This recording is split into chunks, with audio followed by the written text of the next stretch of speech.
પણ આપણે બધા એટલું તો છે કે સમયના આયોજનમાં હું સુધારો કરી શકું એ વિભાગની અંદર આપણે બધા આવીએ છીએ. આપણે કંઈક કરીએ છીએ પણ હવે આપણે એનું ઇમ્પ્રુવમેન્ટ કરવા માગીએ છીએ, એ આપણું લક્ષ્ય છે.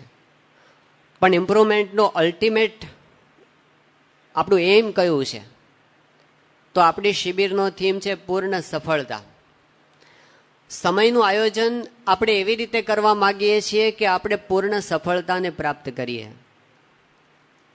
જ્યારે આવું લક્ષ્ય હોય ત્યારે એના માટે કેટલાક પાયાના સિદ્ધાંતો જરૂરી બને છે. એટલે આપણે બહુ ઝાઝી આજે વાત સાંભળવાના નથી. આજે જે કલાક દોઢ કલાક આપણે આ વાત સાંભળવાના છીએ જુદી જુદી રીતે, થોડી પ્રેક્ટિસ કરીશું, થોડો અભ્યાસ આપણે અહીં આગળ જ કરીશું, કેટલુંક આપણે પછી કરીશું. ઝાઝી વાત શીખવાના નથી, 3-4 બાબત જ આપણે શીખવાના છીએ. પણ એ 3-4 બાબત આપણે એવી રીતે શીખવા માગીએ છીએ કે જે આપણા જીવનમાં આવતીકાલથી ઉપયોગી થાય, જેનાથી આપણે એક સ્ટેપ આગળ વધી શકીએ એવું કંઈક કરવા માગીએ છીએ. તો એનો સૌથી પહેલો પાયાનો સિદ્ધાંત કયો છે? સમયનું આયોજન આપણે પૂર્ણ સફળતાની દિશામાં કરવું છે. તો એનો સૌથી પહેલો પાયાનો સિદ્ધાંત કોઈ હોય તો એ છે કે આપણી પાસે આપણે શું મેળવવું છે એનું ક્લિયર વિઝન હોવું જોઈએ. મારે શું મેળવવું છે અને અલ્ટિમેટલી શું મેળવવું છે. નાના નાના વિચારો નહીં, પણ છેલ્લે શું મેળવવાનું છે. Begin with the and in mind. આવી વાત સ્ટીફન કવિ કહે છે કે અંતે મારે શું મેળવવું છે એની આપણને જેટલી સ્પષ્ટતા આજે હશે એટલા આપણે સાચા ટાઈમ મેનેજર બની શકીશું. સારંગપુરની અંદર એકવાર એક 12મા ધોરણનો વિદ્યાર્થી આવ્યો હતો. સાયન્સની અંદર ભણતો હતો અને બી ગ્રુપની અંદર હતો. એને પૂછવું કે તારું લક્ષ્ય શું છે આ વર્ષે, તું 12મામાં ભણે છે તો તે શું ધ્યેય નક્કી કર્યું છે? એમણે કીધું કે મારું લક્ષ્ય એ છે કે મારે 12મા ધોરણની અંદર 95% લાવવા છે સાયન્સ સબ્જેક્ટ્સની અંદર. એટલે એને પૂછ્યું કે એમ નહીં, પણ તારું અલ્ટિમેટ લક્ષ્ય કે આ જ છે? એમને કીધું ના, એ તારું લક્ષ્ય નથી. 95% માર્ક્સ લાવવા એ તારું ધ્યેય છે કે મેડિકલ કોલેજમાં એડમિશન મેળવવું એ તારું ધ્યેય છે? એટલે એણે કીધું હા બરાબર છે, 95% લાવીને મારે કરવાનું તો એ જ છે કે મારે મેડિકલમાં એડમિશન લેવું છે. પછી એને કીધું કે ના, એ પણ તારું ધ્યેય નથી. મેડિકલ કોલેજમાં એડમિશન મેળવવું એ તારું ધ્યેય છે કે ડૉક્ટર બનવું એ તારું ધ્યેય છે? એટલે એને કીધું હા બરાબર છે, મારું અલ્ટિમેટલી તો મારે ડૉક્ટર જ બનવાનું છે, એના માટે મારે કોલેજમાં એડમિશન મેળવવાનું છે. બાકી એવું બને છે ઘણીવાર. અમારી સાથે 1989ની સાલમાં વિદ્યાનગરની અંદર છાત્રાલયની અંદર જ એક યુવક ભણતો હતો. રૂમ પાર્ટનર હતો 2 વર્ષ સુધી, 11-12 બંને વર્ષ સુધી, અને બહુ હોશિયાર હતો. અને 12મા ધોરણમાં એને બહુ સારા પર્સન્ટેજ હતા અને કરમસદ મેડિકલ કોલેજમાં એને એડમિશન પણ મળ્યું હતું. એ હજી સુધી ડૉક્ટર નથી થયો.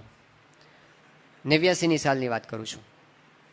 વચ્ચે એને એવા કુસંગ અને એવા બધા વિઘ્નો આવી ગયા, એ ડૉક્ટર ના બની શક્યો. તો તારે જોઈએ છે શું? તારે ખાલી એડમિશન મેળવવું છે કે ડૉક્ટર થવું છે? કે ના ના ના, મારે તો ડૉક્ટર જ થવું છે, મારું મૂળ ધ્યેય તો એ જ છે. એને કીધું એ પણ તારું ધ્યેય નથી. તો કે તો મારું ધ્યેય છે શું? એને કીધું કે સાચું બોલ, ડૉક્ટર બનવું એ તારું ધ્યેય છે કે પૈસા કમાવા એ ધ્યેય છે? એટલે એણે કીધું બરાબર છે, મારે તો પૈસા જ ઝાઝા કમાવા છે, હું ડૉક્ટર બનીને કંઈ મારે બીજું કંઈ વિચાર નથી, ખૂબ પૈસા કમાવા છે. એને કીધું એ પણ તારું ધ્યેય નથી. પૈસા કમાવા એ તારું ધ્યેય છે કે પૈસા કમાયા પછી એમાંથી જે આવે, શું આવે પૈસામાંથી? પૈસામાંથી સારો બંગલો બને, પૈસામાંથી સારી ગાડી આવે, સમાજમાં સ્ટેટસ વધે, સારી જગ્યાએ તારું લગ્ન હોય, થયું હોય. એ કે હા બરાબર, આવું જ છે મારા મનમાં. આ બધું જ પૈસાને કે ગોડાઉનમાં ભરી રાખવા માટે થોડા હોય છે. પૈસા તો એમાંથી જે બધું મળે છે એના માટે પૈસા હોય છે. એને કીધું હા મારે આવું જ જોઈએ છે બધું. એને કીધું એ પણ તારું ધ્યેય નથી. આ બધું જ મળે પછી એમાંથી જે મજા આવે ને એ તારું ધ્યેય છે. આપણે એન્જોયમેન્ટ જોઈએ છે, આપણે આનંદ જોઈએ છે, બહુ સુખ જોઈએ છે, બહુ મજા કરવી છે આપણે. અને એના માટે આ બધું સાધન છે. આ બધા કંઈ સાધ્ય નથી આપણા, આ તો વચ્ચેના પગથિયા છે. અલ્ટિમેટલી તો આપણે અંદરથી ભરેલા જ થઈ જઈએ, આમ અપાર સુખ આપણને મળી જાય, બસ એ જ આપણે જોઈએ છે. એ કે હા બસ એ જ જોઈએ છે. તો યાદ રાખજો, એની ગેરંટી નથી. આટલું બધું કર્યા પછી ડોક્ટર થઈ ગયા અને પૈસા કમાય એટલે સુખી થઈ ગયા, એવું છે ખરેખર હકીકતમાં દેખાય છે એવું? તો એ નથી. એટલે આપણે તો અધૂરી સફળતા નથી જોતી, આપણે આખી સફળતા જોઈએ છે, પૂર્ણ સફળતા જોઈએ છે. આપણે વચ્ચેથી કોઈ એકાદું પગથિયું મિસ થઈ જાય ને પછી પાછળથી વિચાર ઓહો આ તો રહી ગયું, એવું આપણે થવા દેવું નથી. આપણે પૂર્ણ સફળતા મેળવવી છે અને એને ધ્યાનમાં રાખવા માટે આપણી સામે એક પહેલું મહત્વનું પગથિયું છે, ક્લિયર વિઝન આપણી પાસે હોવું જોઈએ. વિશ્વમાં જે કોઈ શ્રેષ્ઠ સર્જનો થયા છે, હજી પૂર્ણ સફળતા સુધી આપણે ન પહોંચીએ, એનાથી થોડા નીચે આવીએ, કે કોઈ પણ ક્ષેત્રના શ્રેષ્ઠ સર્જનો થયા હશે, એ પોતાના ફિલ્ડની અંદર બેસ્ટ હશે, તો એની શરૂઆત ઘણા વર્ષો પહેલા થઈ ગઈ હશે, પરિણામ એના ઘણા વર્ષો પછી આવ્યું હશે. અને જ્યારે શરૂઆત થઈ હશે એના પહેલાનું એક પગથિયું એ હશે કે એ શરૂઆત કરનારે પરિણામને પોતાની નજર સમક્ષ રાખ્યું હશે. કોઈ પણ ક્ષેત્રની કોઈ પણ સિદ્ધિને તમે લો, ઘણા વર્ષો પહેલા એની શરૂઆત થયેલી હશે. એક બહુ જ પ્રસિદ્ધ પુસ્તક હમણાં ખાસ તો સફળતાના ક્ષેત્રની અંદર એ બહાર આવ્યું છે. એ પુસ્તકનું નામ છે આઉટલાયર્સ. ઘણા બધાએ એનું નામ કદાચ સાંભળ્યું હશે. એ આઉટલાયર્સ બુકની અંદર એક માહિતી આપવામાં આવી છે કે 1990ના દાયકાની અંદર એક મનોચિકિત્સક થયા, એન્ડર્સ એરિસન નામના, અને એને બર્લિન એકેડેમી ઓફ મ્યુઝિક એ જે યુનિવર્સિટી છે એની અંદર એમણે પોતે એક સ્ટડી કર્યો. અને સ્ટડીનો વિષય એ હતો કે વાયોલિન વગાડનારા જે શ્રેષ્ઠ માણસો હોય એણે વાયોલિન વગાડવાની શરૂઆત કેવી રીતે કરી અને કેવી રીતે એ લોકો આગળ આવ્યા. તો એણે જેટલા લોકોનું સંશોધન કર્યું, એને વાયોલિન વગાડનારા ઘણા બધા હતા, એને 3 ભાગમાં વેચી દીધા. કેટલાક હતા એ બેસ્ટ હતા, કેટલાક હતા એ એવરેજ મધ્યમ હતા, અને કેટલાક હતા એ તો સાવ સામાન્ય હતા. એટલે 3 ગ્રેડમાં એને બધાને વેચી દીધા. પછી એણે જે તારણ કાઢ્યું બધાને ઇન્ટરવ્યૂ લઈને, એ તારણ આ પ્રમાણે છે કે એણે જેટલા વાયોલિન વગાડનારા સારામાંથી 3 ભાગ એણે પાડ્યા છે. પણ એણે કીધું કે બધાએ વાયોલિન વગાડવાની શરૂઆત 5 વર્ષની ઉંમરે કરી હતી.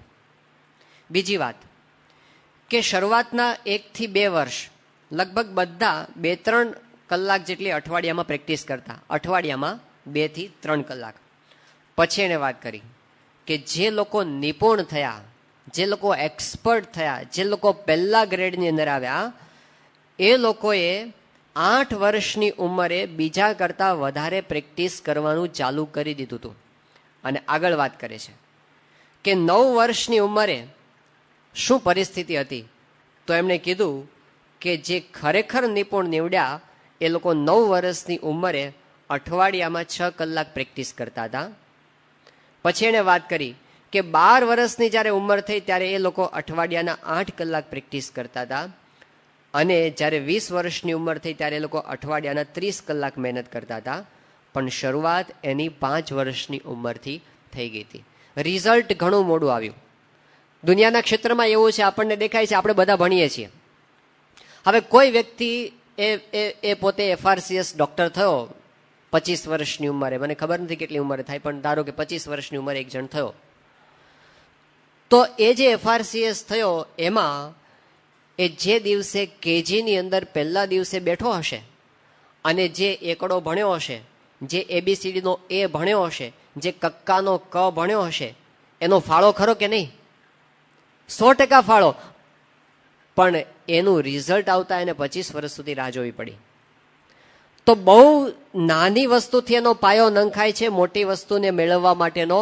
તો એના માટે જરૂરી છે આપણી પાસે જેટલું આજે વિઝન ક્લિયર હશે, 10 વર્ષ પછી કે 20 વર્ષ પછી આપણને એને લીધે સંતોષ હશે. ઘણા બધા પ્રસિદ્ધ દાખલા છે, હું ઝડપથી કહું છું. પ્રોફેસર NM શાહની વાત, વિદ્યાનગરના મેથેમેટિક્સના રેંગલર, જેનું ગુજરાતમાં બહુ મોટું નામ હતું, એને જ્યારે પૂછવામાં આવ્યું હતું કે તમે આ મેથેમેટિક્સની અંદર આવી સિદ્ધિ પ્રાપ્ત કરી, કયું કારણ હતું? એમણે જવાબ આપ્યો, કેટલા કલાક દિવસના? 18 કલાક. કેટલા વર્ષ સુધી? 20 વર્ષ સુધી. કેટલા રવિવાર? એક પણ નહીં. કેટલા હોલિડે? એક પણ નહીં. કેટલા વેકેશન? એક પણ નહીં. 20 વર્ષે એ વસ્તુ એના હાથની અંદર આવી. બીથોવન બહુ જબરજસ્ત સંગીતકાર, આખા વિશ્વના ઇતિહાસની અંદર અંકાઈ ગયેલો. પૂછવામાં આવ્યું કે આવી સિદ્ધિ તમે કેવી રીતે પ્રાપ્ત કરી? એમણે કીધું 8 કલાકની મહેનત અને 40 વર્ષ વધારની, સતત 40 વર્ષ. પણ એ 40 વર્ષ પછી જે વગાડી શક્યો એની શરૂઆત એ પહેલે દિવસે જ્યારે વગાડતો હશે ને ત્યારે એના મનમાં હશે કે મારે આવા વાયોલિન વાદક, આવા સંગીતકાર કે આવા સારા કમ્પોઝર થવું છે. એની શરૂઆત ત્યારથી થાય છે. આપણે આજથી 10 વર્ષ પછી ક્યાં ઊભા હશું એનો વિચાર આપણે આજે કરવાનો છે, તો 10 વર્ષ પછી ક્યાંક પહોંચશું. બહુ ઓછા લોકો એવા હોય છે જે આવો વિચાર કરી શકે છે. મોટા ભાગના લોકો છીછરા પાણીમાં રમે છે.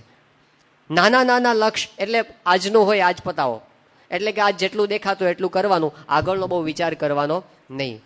ટૂંકા લક્ષ્યની અંદર લેવાઈ જાય એવા લોકો એ ક્યારે આગળ વધી શકતા નથી. એક એક્સપેરિમેન્ટ થયો અમેરિકાની અંદર નાના બાળકો ઉપર, 5-5 વર્ષના બાળકો, કેજીની અંદર ભણનારા. અને આ મનોચિકિત્સકોએ એવો અભ્યાસ કર્યો કે એ લોકોને કીધું, બધા બાળકો તો બધાને સારામાં સારી ચોકલેટ જે એ લોકો બાળકોને પ્રિય હોય એ એની સામે ધરવામાં આવી. એ બાળકને કીધું, દરેકને પૂછવામાં આવ્યું કે આ ચોકલેટ તારે જોઈએ છે? તો હા જ પાડે ને. એ કે હા મને આપો તમે. તો પેલા એમ કહે છે કે ચોકલેટ તારે જોતી હોય તને આપી દઉં, પણ જો તું 1 દિવસ સુધી ધીરજ રાખે ને તો આવતીકાલે તને 1ને બદલે 2 ચોકલેટ હું આપીશ. પેલો બાળક ધીરજ રાખી શકે છે કે નહીં એની આ કસોટી હતી. પછી બીજે દિવસે એ બાળક આવે ત્યારે એને પૂછવામાં આવે કે 2 ચોકલેટ તારે જોઈએ છે કે 10 જોઈએ છે? જો તું અઠવાડિયા સુધી ધીરજ રાખીશ ને તો આવતા સોમવારે તને 10 ચોકલેટ આપીશ. ધીરજવાળા ધીરજ રાખી શકે, બીજા કે અત્યારે મને આપી દો, એ મારે પછીનું નથી જોવું. તો 1 ચોકલેટ કે 2 ચોકલેટની અંદર કેટલા લોકો લેવાઈ ગયા બાળકોની નોંધ કરવામાં આવી. અને કેટલાક કેવા હતા જે પોતે ધીરજ રાખી શકતા હતા એની નોંધ કરવામાં આવી. અને 25 વર્ષ પછી આ જ બાળકો એ પોતાના જીવનમાં કઈ જગ્યાએ ઊભા છે એનો સર્વે કરવામાં આવ્યો. તો જે લોકો પોતે ધીરજ નહોતા રાખી શકતા ને એ લોકો એવરેજ હતા. અને જે લોકો ખરેખર આવતીકાલની સિદ્ધિ માટે એનો વિચાર કરીને આજનો ભોગ આપી શકે એવી મનોવૃત્તિવાળા જે બાળકો હતા એ ખૂબ આગળ વધ્યા હતા. વિઝન. યોગીજી મહારાજ એક કથા કહેતા કે એક રાજા, એને કોઈ સંતાન નહોતું, એટલે એણે નક્કી કર્યું કે મારે છે ને જેને રાજા થવો હોય બધાને છૂટ, પણ એક સ્પર્ધા રાખી દીધી એણે. એવું કીધું કે આપણું જે આ ગામ છે, શહેર, એનાથી 10 કિલોમીટર દૂર એક સરસ મજાનું સ્થાન છે, સરોવર જેવું કોઈ. અને ત્યાં આગળ એને કીધું કે આવતા શનિવારે સવારે 6 વાગે આ નગરમાંથી જેને રાજા થવો હોય એ ચાલવા માંડે, અને 10 કિલોમીટર દૂર એ ત્યાં આગળ એક સરસ મજાનું ત્યાં સ્થાન રાખ્યું છે અને ત્યાં રાજા પોતે બેઠો હશે. જે ત્યાં આગળ વહેલો પહોંચી જશે ને, જેને આવો એને આવવાની છૂટ, વહેલો પહોંચશે એ રાજા, એને હું મારી ગાદી આપી દઈશ. અને બધા પોતે સવારમાં કંઈ બીજી કોઈ ક્વોલિફિકેશનની જરૂર નથી કંઈ, એટલે તો બધા ઉપડે. અને સવારના પોરમાં બધા ઉપડ્યા, નગરના દરવાજામાંથી 6 વાગે દરવાજો ખુલ્યો ને બધા હાલવા માંડ્યા. અને થોડેક આગળ ગયા ને ત્યાં તો રાજાએ આખું આમ જે દુનિયાની જેટલી સારી સારી ફ્રેન્ચાઇઝ કહેવાય ને એ બધાની હોટલો ત્યાં આગળ ઊભી કરી દીધી હતી. જે ખાવો એ ખાવાનું, અને ફ્રીમાં. જાહેરાત એવી હતી કે તમારે જે ખાવો એ ખાવાની છૂટ છે, તમને કોઈની રોકટોક, અને તમે જાતે લઈ લેવાનું, જાઓ તમે તમારે જલસા કરો. અને એ વખતે જે દોડનાર માણસો હતા, એક આગળ દોડતો થયો, ચલો થોડું ખાઈ લઈએ, ત્યાં ભોગવાનું તો છે જ ને, આવું આઈસ્ક્રીમ ક્યાં મળશે?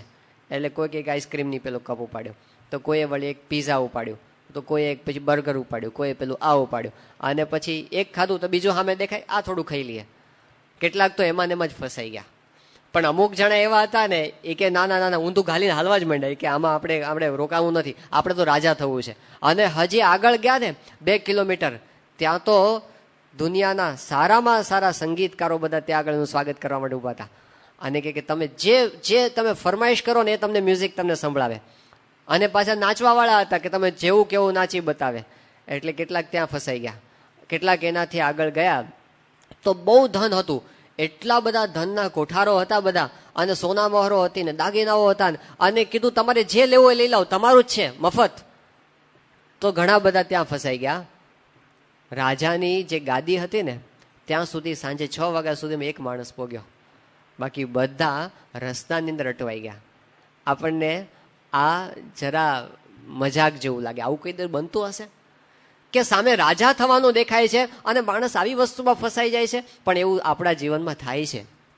જ્યારે લાંબુ વિઝન નથી હોતું ને, આપણે થોડાક કાળના પ્રલોભનની અંદર થોડા જલસા કરી લઈએ, આટલું આનંદ માણી લઈએ, દૂરની દ્રષ્ટિ રાખી શકતા નથી. કારણ શું છે? આપણું વિઝન ક્લિયર નથી. આપણે શું જોઈએ છે એની જેવી જોઈએ એવી સ્પષ્ટતા નથી. એટલે થોડા કાળના મનોરંજનની અંદર આપણે લેવાઈ જઈએ છીએ. આવા લોકો જે હોય છે ને, નાના નાના વિઘ્નોમાં અટવાઈ જાય છે. જે વિઝનવાળા લોકો હોય છે એ નાના વિઘ્નોને ગણતા જ નથી. Obstacles R those that you see when your eyes are off the goal. ત્યારે જ તમને દેખાય કે જ્યારે તમારી આંખ ધ્યેયમાંથી દૂર જતી રહે એટલે વિઘ્નો દેખાવાના. બીજી વસ્તુ, આવા લોકો નાની નાની વસ્તુને બહુ મહત્વ આપવા માંડે. જેને મોટી વસ્તુ સામે ન દેખાતી હોય ને, એ નાની નાની વસ્તુને બહુ મહત્વ. અમારા મુનિ સ્વામી કહે છે કે ગરમી પડે ને, ખાલી બહુ ગરમી થાય છે. હા, ઠંડી પડે ને, મરી ગયા તો બહુ ટાઢ પડી. અને ક્યારેક કોલેજ જતા હોય ને, વરસાદ પડે ને, ભીંજાઈ ગયા, મરી ગયા તો વરસાદ પડી ગયો અને કપડાં બગડી ગયા. એટલે એને છે ને દિવસમાં 10 વખત જીવતા જીવતા મરવાનું થાય.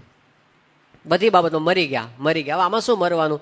કપડાં ભીંજાઈ ગયા, જઈને કોરા પહેરી લેવાના પાછા અને પાછું પહોંચી જવાનું ત્યાં આગળ. પણ નાની વાતને વધારે મહત્વ કોણ આપે છે? કે જે લોકોએ વિઝનને ક્લિયર નથી કર્યું ને, મોટી વસ્તુ નજર સમક્ષ નથી, એટલે એને નાની વસ્તુ છે ને એ વધારે દેખાય છે. તો આપણે હવે એક એક્સરસાઇઝ કરવાની છે બધાએ. આપણે જેટલા બેઠા છીએ એટલે બધાએ એક પ્રશ્ન એવો છે, અભ્યાસનું છેલ્લું વર્ષ આપણે બધાએ પસાર કર્યું ને, અહીં આપણે બેઠા છીએ તો અત્યારે કયો મહિનો ચાલે છે? મે મહિનો ચાલે છે. ગયા મે મહિનાથી કે જૂન મહિનાથી આપણું વર્ષ ચાલુ થયું હશે અભ્યાસનું, અને મોટા ભાગનાને અત્યારે પૂરું થયું છે. તો આપણે આ એક વર્ષ દરમિયાન અભ્યાસ કર્યો. હવે તમારે વિચાર એ કરવાનો છે, અત્યારે 2 મિનિટનો સમય આપું છું. વિચાર એ કરવાનો છે કે આ છેલ્લા એક વર્ષ દરમિયાન મેં કોઈ એક એવી પ્રવૃત્તિ, એક એવી ક્રિયા રોજ કરી હોત, રોજ નિયમિતપણે કરી હોત, તો હું એક વર્ષ પછી અત્યારે જ્યાં ઊભો છું એના કરતાં થોડોક આગળ હોત અભ્યાસની અંદર. એવું તમારે વિચાર કરીને વાક્યના રૂપમાં લખવાનું છે તમારી નોટબુકમાં. કેવી કઈ ક્રિયા છે મેં કરી નથી, પણ જો કરી હોત ને આ એક વર્ષ દરમિયાન, તો અત્યારે જે હું છું ને એના કરતાં અભ્યાસની અંદર આગળ હોત. એવી એક ક્રિયા રોજ નિયમિતપણે, એવી કઈ ક્રિયા છે એ તમારે શોધીને લખવાની છે. હું તમને હિન્ટ આપું છું કેવું લખી શકાય.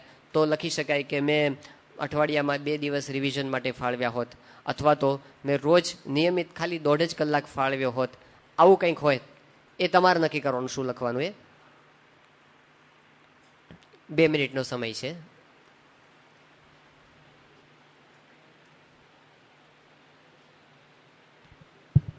આપણે બધાએ લખી લીધું છે અને આપણને બધાને ખબર છે, આ જ્ઞાન તો આપણને છે કે જો આવી રીતે આપણે કર્યું હોત તો આપણે કદાચ વધારે આગળ હોત. હવે પ્રશ્ન એ છે કે આપણે જાણતા હતા છતાં ન કરી શક્યા, એનું કારણ શું હશે? એના હું 3 કારણ આપું છું. 3. પહેલું કારણ એ હોઈ શકે કે આપણા મનમાં એ કામની, જે કામ આપણે અત્યારે લખ્યું ને, એની જેવી જોઈએ એવી પ્રાયોરિટી ન હોય.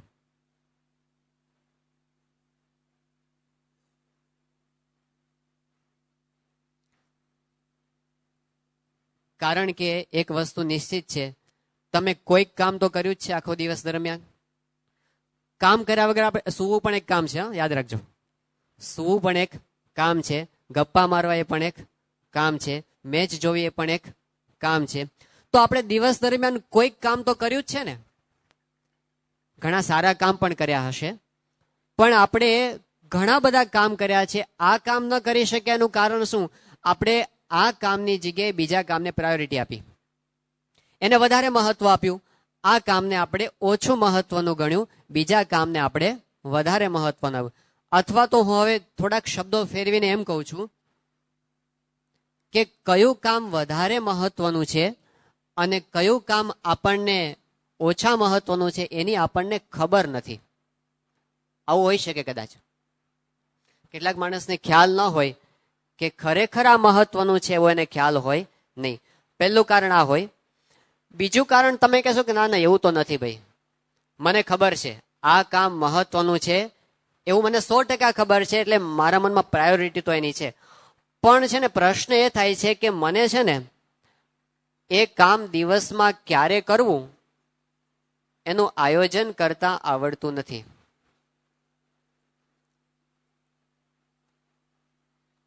આ બીજું કારણ હોઈ શકે. અક્ષર ઉકલે છે, સાંભળતા સાંભળતા વાંચજો એટલે ઉકલશે. બીજું કારણ એ હોઈ શકે કે આપણને આયોજન કરતા આવડતું નહીં. પ્રાયોરિટી તો છે, આ કામ મહત્વનું છે આપણે જાણીએ છીએ, પણ એને દિવસમાં કયા સમયમાં ગોઠવવું ને એનું આયોજન કરતા આપણને આવડતું નથી. પણ તમે કહેશો કે ના ના એવું નથી, અમને આયોજન કરતા આવડે છે, અમે ટાઈમ ટેબલ ઘણીવાર બનાવ્યું છે. પણ પ્રશ્ન એ થાય છે કે એ ટાઈમ ટેબલને વળગી રહેવાની શિસ્ત અમારા જીવનમાં નથી.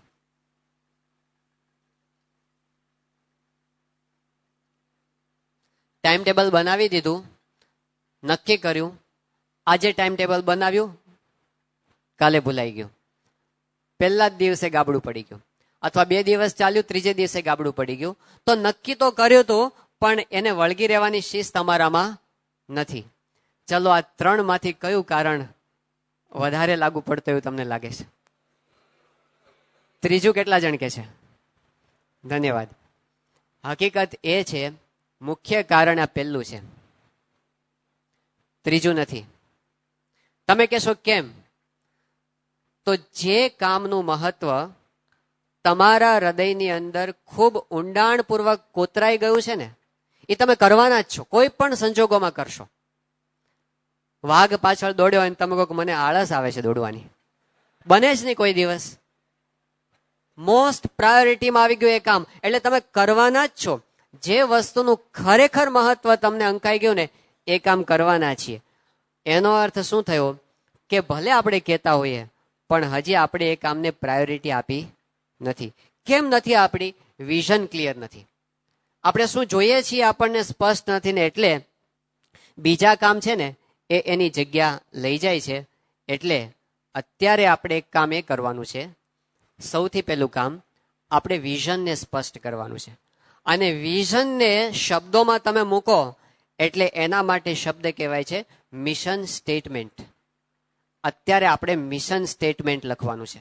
મિશન સ્ટેટમેન્ટ એટલે આજથી 10 વર્ષ પછી આપણે ક્યાં પહોંચવા માંગીએ છીએ, આજથી 10 વર્ષ પછી આપણે ક્યાં પહોંચવા માંગીએ છીએ એનું કલ્પના ચિત્ર આપણા મનમાં ઊભું કરવાનું છે. હજી આપણને આ બધું એબ્સ્ટ્રેક્ટ લાગશે થોડું, કે 10 વર્ષ પછી શું હશે ને કેવું હશે એની આપણને શું ખબર પડે. પણ હું થોડાક વિષયો અહીંયા આગળ લખું છું. તે વિષયની અંદર આપણે કઈ જગ્યા સુધી પહોંચવા માંગીએ છીએ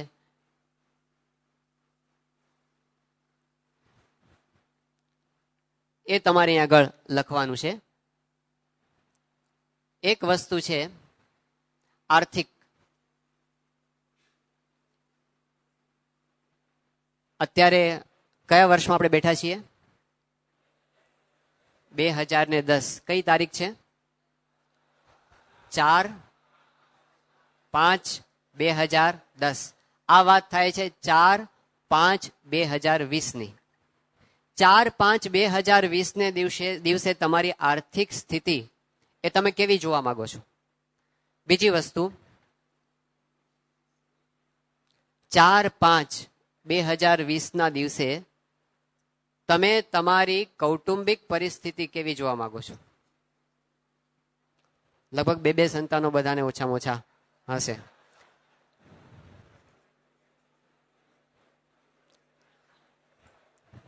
કેટલાકને બાદ કરતા, એટલે અમારી બાજુ જે આવવાના હોય એ સિવાયના. ત્રીજી વસ્તુ કે 4/5/2020 ના દિવસે તમે તમારા મિત્ર વર્તુળ સાથેના તમારા જે સંબંધો એને કઈ રીતે જોવા માંગો છો? ચોથી વસ્તુ, આ શરીર પણ આપણી બહુ મોટી સંપત્તિ છે, સ્વાસ્થ્ય.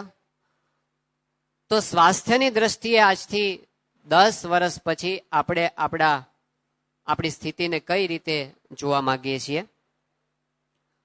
અને પાંચમી વસ્તુ છે, એને હું કહું છું આધ્યાત્મિક આંતરિક શાંતિની દ્રષ્ટિએ આપણે આજથી 10 વર્ષ પછી આપણી જાતને કઈ રીતે જોવા માંગીએ છીએ. એટલે કે આપણે નેપોલિયનની અને પેલું કિંગ સોલોમનની જે સિરીઝ છે એમાં આપણી જાતને મૂકવા માંગતા નથી, પણ શું આપણે માંગીએ છીએ એ વખતે પામવા માટે એ તમારે લખવાનું છે. અત્યારે સમય ઓછો આપું છું, પણ આ મિશન સ્ટેટમેન્ટ લખવું એટલે કઈ 2 મિનિટનું કામ નથી. શાંતિથી બધા દરવાજા બંધ કરી, મોબાઈલ તો આપણી પાસે હોતો નથી, પણ કદાચ ઘરે હોય તો સ્વિચ ઓફ કરી, અને પછી કોઈ જ ના હોય એકાંતની અંદર પ્રાર્થના કરી અને 1-2 કલાક કાઢીને લખવા જેવી આ વસ્તુ છે. પણ છતાંય અત્યાર પૂરતું તમે 2 મિનિટમાં લખી નાખો. હા, અત્યારે જે પહેલો વિચાર આવે ને દરેકમાં એ લખી નાખો. એક વાક્યમાં લખવાનું, ટૂંકમાં નહીં, એક વાક્યમાં, શબ્દમાં નહીં.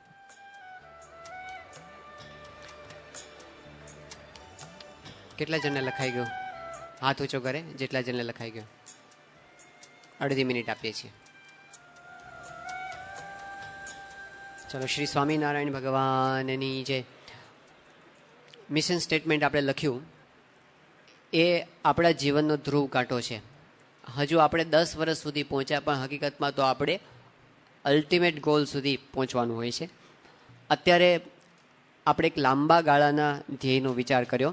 મિશન સ્ટેટમેન્ટની વ્યાખ્યા એવી છે કે લાંબા ગાળાનો સ્પષ્ટ વિચાર જેને આપણે શબ્દમાં મૂકીએ એને મિશન સ્ટેટમેન્ટ કહેવામાં આવે છે.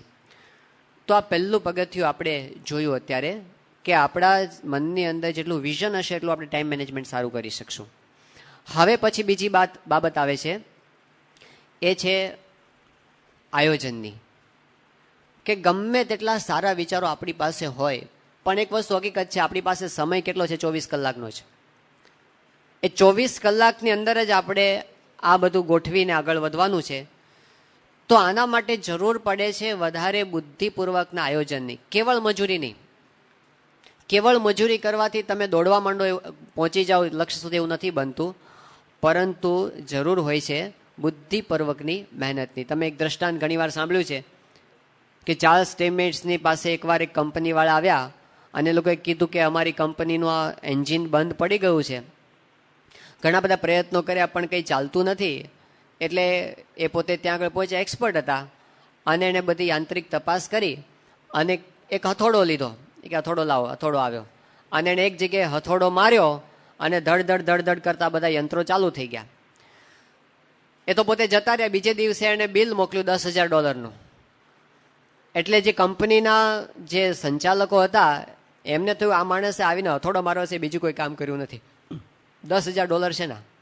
એટલે એણે સામે એક મેસેજ મોકલ્યો, પ્લીઝ આઇટમાઇઝ ધ બિલ. તમારું બિલ છે ને એને આઇટમ 10,000 શેના લો છો તમે લખીને આપો. અને ચાર્લ્સ સ્ટેનમેન સમજી ગયા શું કહેવા માગે છે, એટલે એને આઇટમાઇઝ કરીને મોકલ્યું બિલ. એમણે કીધું કે હથોડી મારવાનો $1 અને ક્યાં હથોડી મારવી ને એના $9,999 મોકલી આપજો. બધા હથોડા તો મારે જ છે, પણ કેવી રીતે મારવું અને ક્યાં મારવું એને ઇન્ટેલિજન્ટ કહેવામાં આવે છે. પણ હવે આપણે આવીએ એવા એક દ્રષ્ટાંત ઉપર. ઇઝરાયલનું નામ તમે સાંભળ્યું છે? દુનિયાની અંદર જે લીડિંગ કન્ટ્રીઝ કહેવાય એમાં અત્યારે ઇઝરાયલનું નામ બોલાય છે. પણ ઇઝરાયલની પાસે જે રિસોર્સિસ જોઈએ કેટલા છે? 21,946 ચોરસ કિલોમીટરનો વિસ્તાર છે. એક ખોબા જેવડો દેશ છે. વસ્તી કેટલી છે? 90 લાખની. એટલે ગુજરાતની કરતાં તો 5મા ભાગની પણ ન કહેવાય, એટલી અંદર જતી રહી.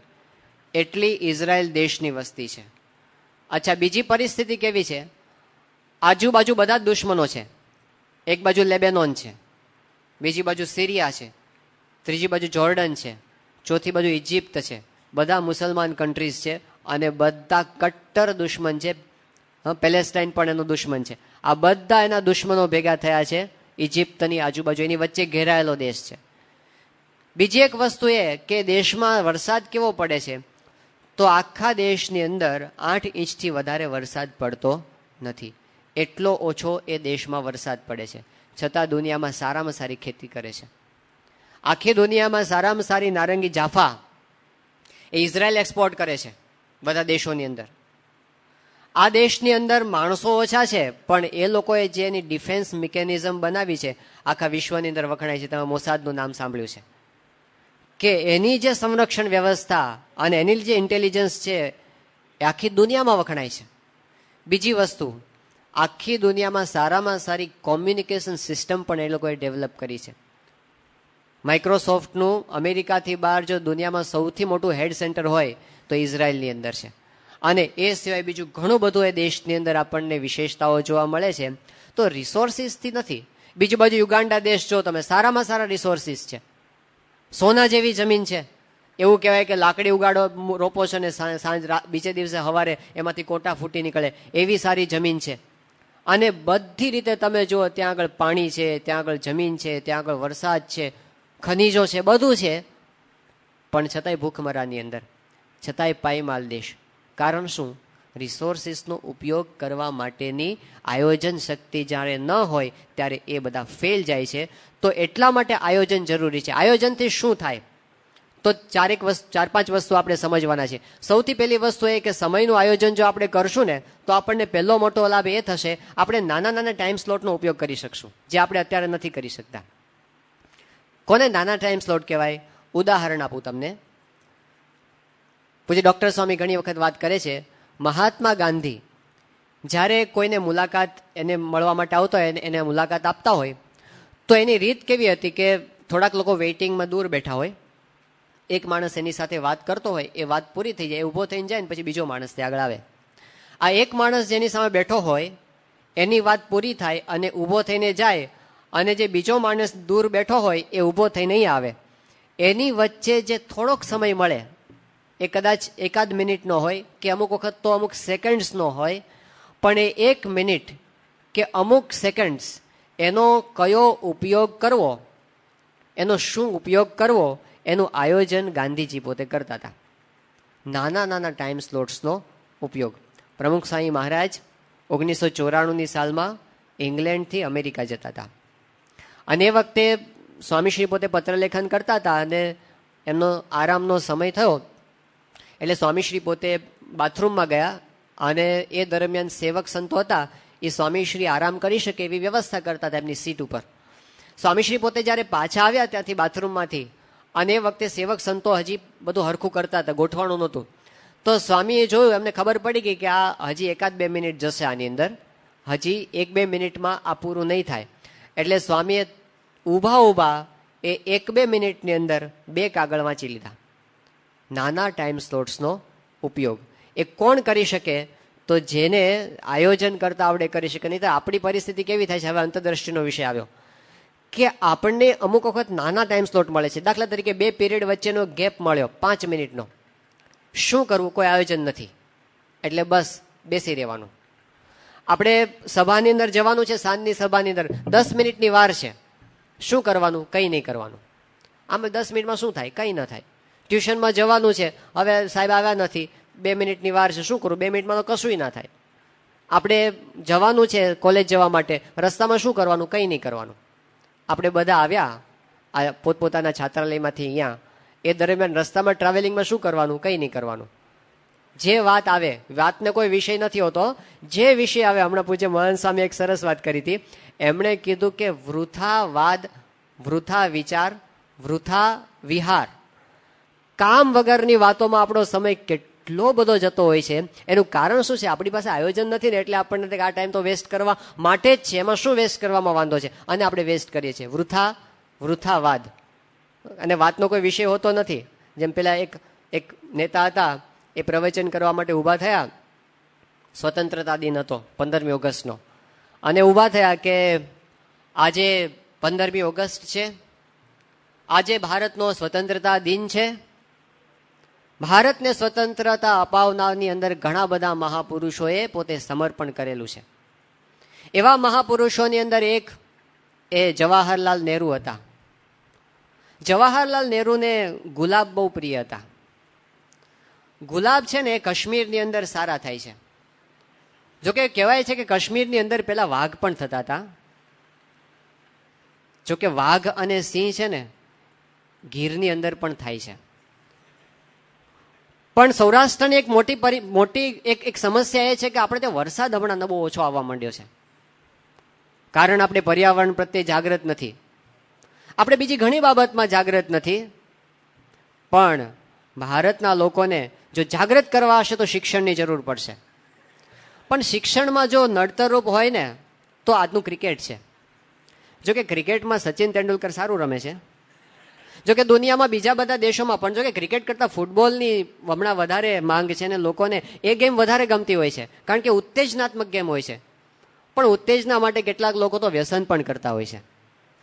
અને હમણાં બીડીન લીગે કેટલા કેન્સર થાય છે તમને ખબર છે? અરે અમદાવાદની અંદર એક નવી હોસ્પિટલનું નિર્માણ થાય છે, તમારે એમાં દાન આપવું હોય તો આપજો. આમાં કોઈ વિષય ખરો? આપણી વાતો છે ને ઘણી વખત એનાલિસિસ કરજો. આપણે 1 કલાક સુધી ગપ્પા માર્યા હોય ને પછી રિવર્સમાં જવાનું, આપણે આ વિષય પર કેવી રીતે પહોંચ્યા.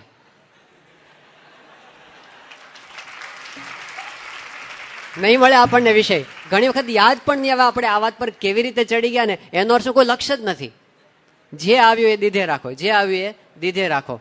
તો આને કહેવાય છે વૃથાવાદ. એ ક્યારે થાય છે? આપણી પાસે આયોજન નથી હોતું. આયોજન હોય એ વ્યક્તિને દેખાતું હોય કે મારી પાસે 10 મિનિટ છે, મારે શું ઉપયોગ કરવાનો છે, એની પાસે લિસ્ટ હોય, 2 મિનિટનું કામ તૈયાર છે, 10 મિનિટનું કામ તૈયાર છે, અડધો કલાકનું કામ તૈયાર છે. અત્યારે હું કયું કરી શકીશ? આયોજન વગર આપણો નાના ટાઈમ સ્લોટનો ઉપયોગ આપણે કરી શકતા નથી. બીજું શું થાય છે? જો આયોજન હોય તો આપણે છે ને પ્રોપર ડિરેક્શનમાં મહેનત કરી શકીએ. ઘણી વખત આપણે મહેનત ખૂબ કરીએ છીએ પણ ફળ નથી મળતું. એનું એક કારણ એ હોય છે, એક વખત એક પ્લેનની અંદર પાયલોટે જાહેરાત કરી કે મારે મુસાફરોને 2 સમાચાર આપવાના છે. એક આનંદના સમાચાર છે, સારા સમાચાર છે, અને એક દુઃખના સમાચાર છે, ખરાબ સમાચાર છે. કયા પહેલા સાંભળવા છે? એટલે મુસાફરોએ કીધું પહેલા સારા સમાચાર સંભળાવો.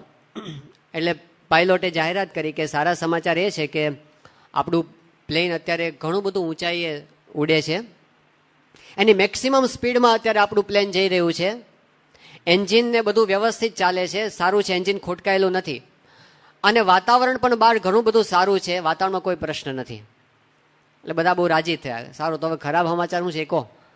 તેણે કીધું ખરાબ સમાચાર એ છે કે છેલ્લા 5 કલાકથી આપણું પ્લેન ખોટી દિશામાં વળી ગયું છે અને ફ્યુલ ખલાસ થવા આવ્યું છે અને નજીકમાં કોઈ એરપોર્ટ દેખાતું નથી. દિશા ખોટી હોય અને દોડ કરે તો મહેનત કર્યા પછી પણ કાંઈ હાથમાં આવતું નથી.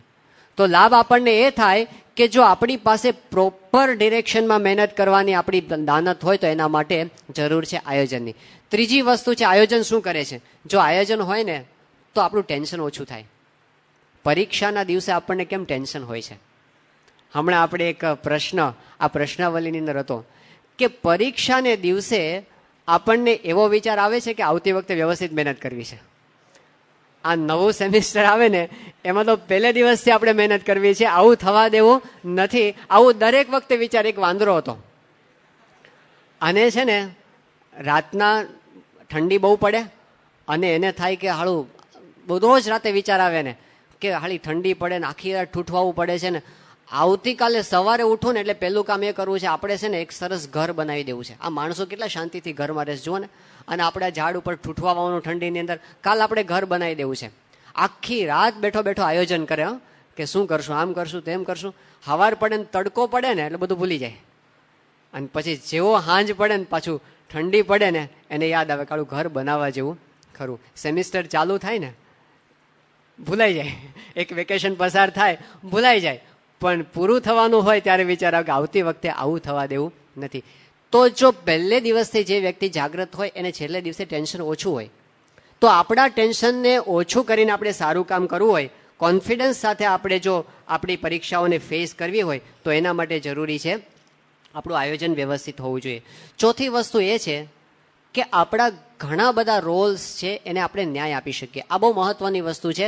અને આજના યુગમાં કોર્પોરેટ વર્લ્ડની અંદર, સ્પર્ધાના યુગની અંદર આ વસ્તુ ચૂકાઈ જાય છે, માણસની નિષ્ફળતામાં બહુ મોટું કારણ બને છે. એ આપણે વ્યવસ્થિત રીતે બીજા સેશનમાં હમણાં જોવાના છે રિસેસ પછીના. પણ આપણા દરેક રોલને આપણે ન્યાય આપી શકીએ ને એના માટે જરૂર છે. એક દિશામાં માણસ વધતો જાય, એક હાથ છે એ 50 ફૂટ લાંબો થઈ જાય અને બીજો હાથ છે એ 2 ઇંચનો હોય તો એને વિકાસ ન કહેવાય, એને વિકૃતિ કહેવાય. સર્વાંગી વિકાસ, આપણે આપણા જીવનના બધા ક્ષેત્રની અંદર પૂર્ણ વિકાસ, પૂર્ણ સફળતા પ્રાપ્ત કરવી છે. બધા રોલ્સને ન્યાય આપવો છે. આપણે સારા ડોક્ટર થઈને ફેમિલીમાં ફેલ થઈએ તો આપઘાત કરવાનો વારો આવશે. થયા છે એવા ડોક્ટરોએ આપઘાત કર્યા છે, સારા ડોક્ટરોએ, સારું કમાનારા ડોક્ટરોએ આપઘાત કર્યા છે, ફેમિલી લાઈફમાં ફેલ ગયા હોય. તો આપણે એવા સફળ નથી થવું. આપણે બધા રોલ્સને ન્યાય આપવો છે. એ આયોજનથી થઈ શકશે. અને છેલ્લી વસ્તુ એ છે કે એનાથી આપણે સત્પુરુષનો રાજીપો પ્રાપ્ત કરી શકીશું. તો આટલા માટે જરૂરી છે કે આપણે આપણા જીવનની અંદર સમયના આયોજનને મહત્વ આપીએ. હવે આયોજનમાં એક્ઝેક્ટલી કરવાનું શું છે એ આપણે હવે પછીનું જે સેશન છે એની અંદર જોવાના છીએ. ત્યાં સુધી એક નાનો બ્રેક છે. તો આપણે સારું આયોજન કરી શકીએ છીએ. બીજી વસ્તુ એ કે આયોજન પણ પદ્ધતિ પ્રમાણે આપણે કર્યું હોય તો આપણે આપણી શક્તિનો પૂરો ઉપયોગ કરી શકીએ છીએ. હવે એમાંથી કયા પગથિયામાંથી આપણે પસાર થવાનું છે એને આપણે અત્યારે જોઈએ સ્ક્રીન ઉપર. તો સમયનું આયોજન, એની અંદર 2 સિમ્બોલ આપવામાં આવ્યા છે. એક દેખાય છે ક્લોક અને બીજું દેખાય છે કંપાસ. એક છે ઘડિયાળ અને બીજું છે હોકાયંત્ર. ઘડિયાળ સમય બતાવે છે, હોકાયંત્ર દિશા બતાવે છે. યોગ્ય દિશાની અંદર યોગ્ય પ્રયત્ન એ આપણને સફળતા અપાવે છે. તો એના પગથિયાં આપણે જોઈએ. સૌથી પહેલાં આપણે એ જોવાના છીએ કે આપણે દિવસ દરમિયાન જે કાર્યો કરીએ છીએ એ કાર્યના 4 પ્રકારો હોય છે. કયા પ્રકારો છે આપણે જોઈએ?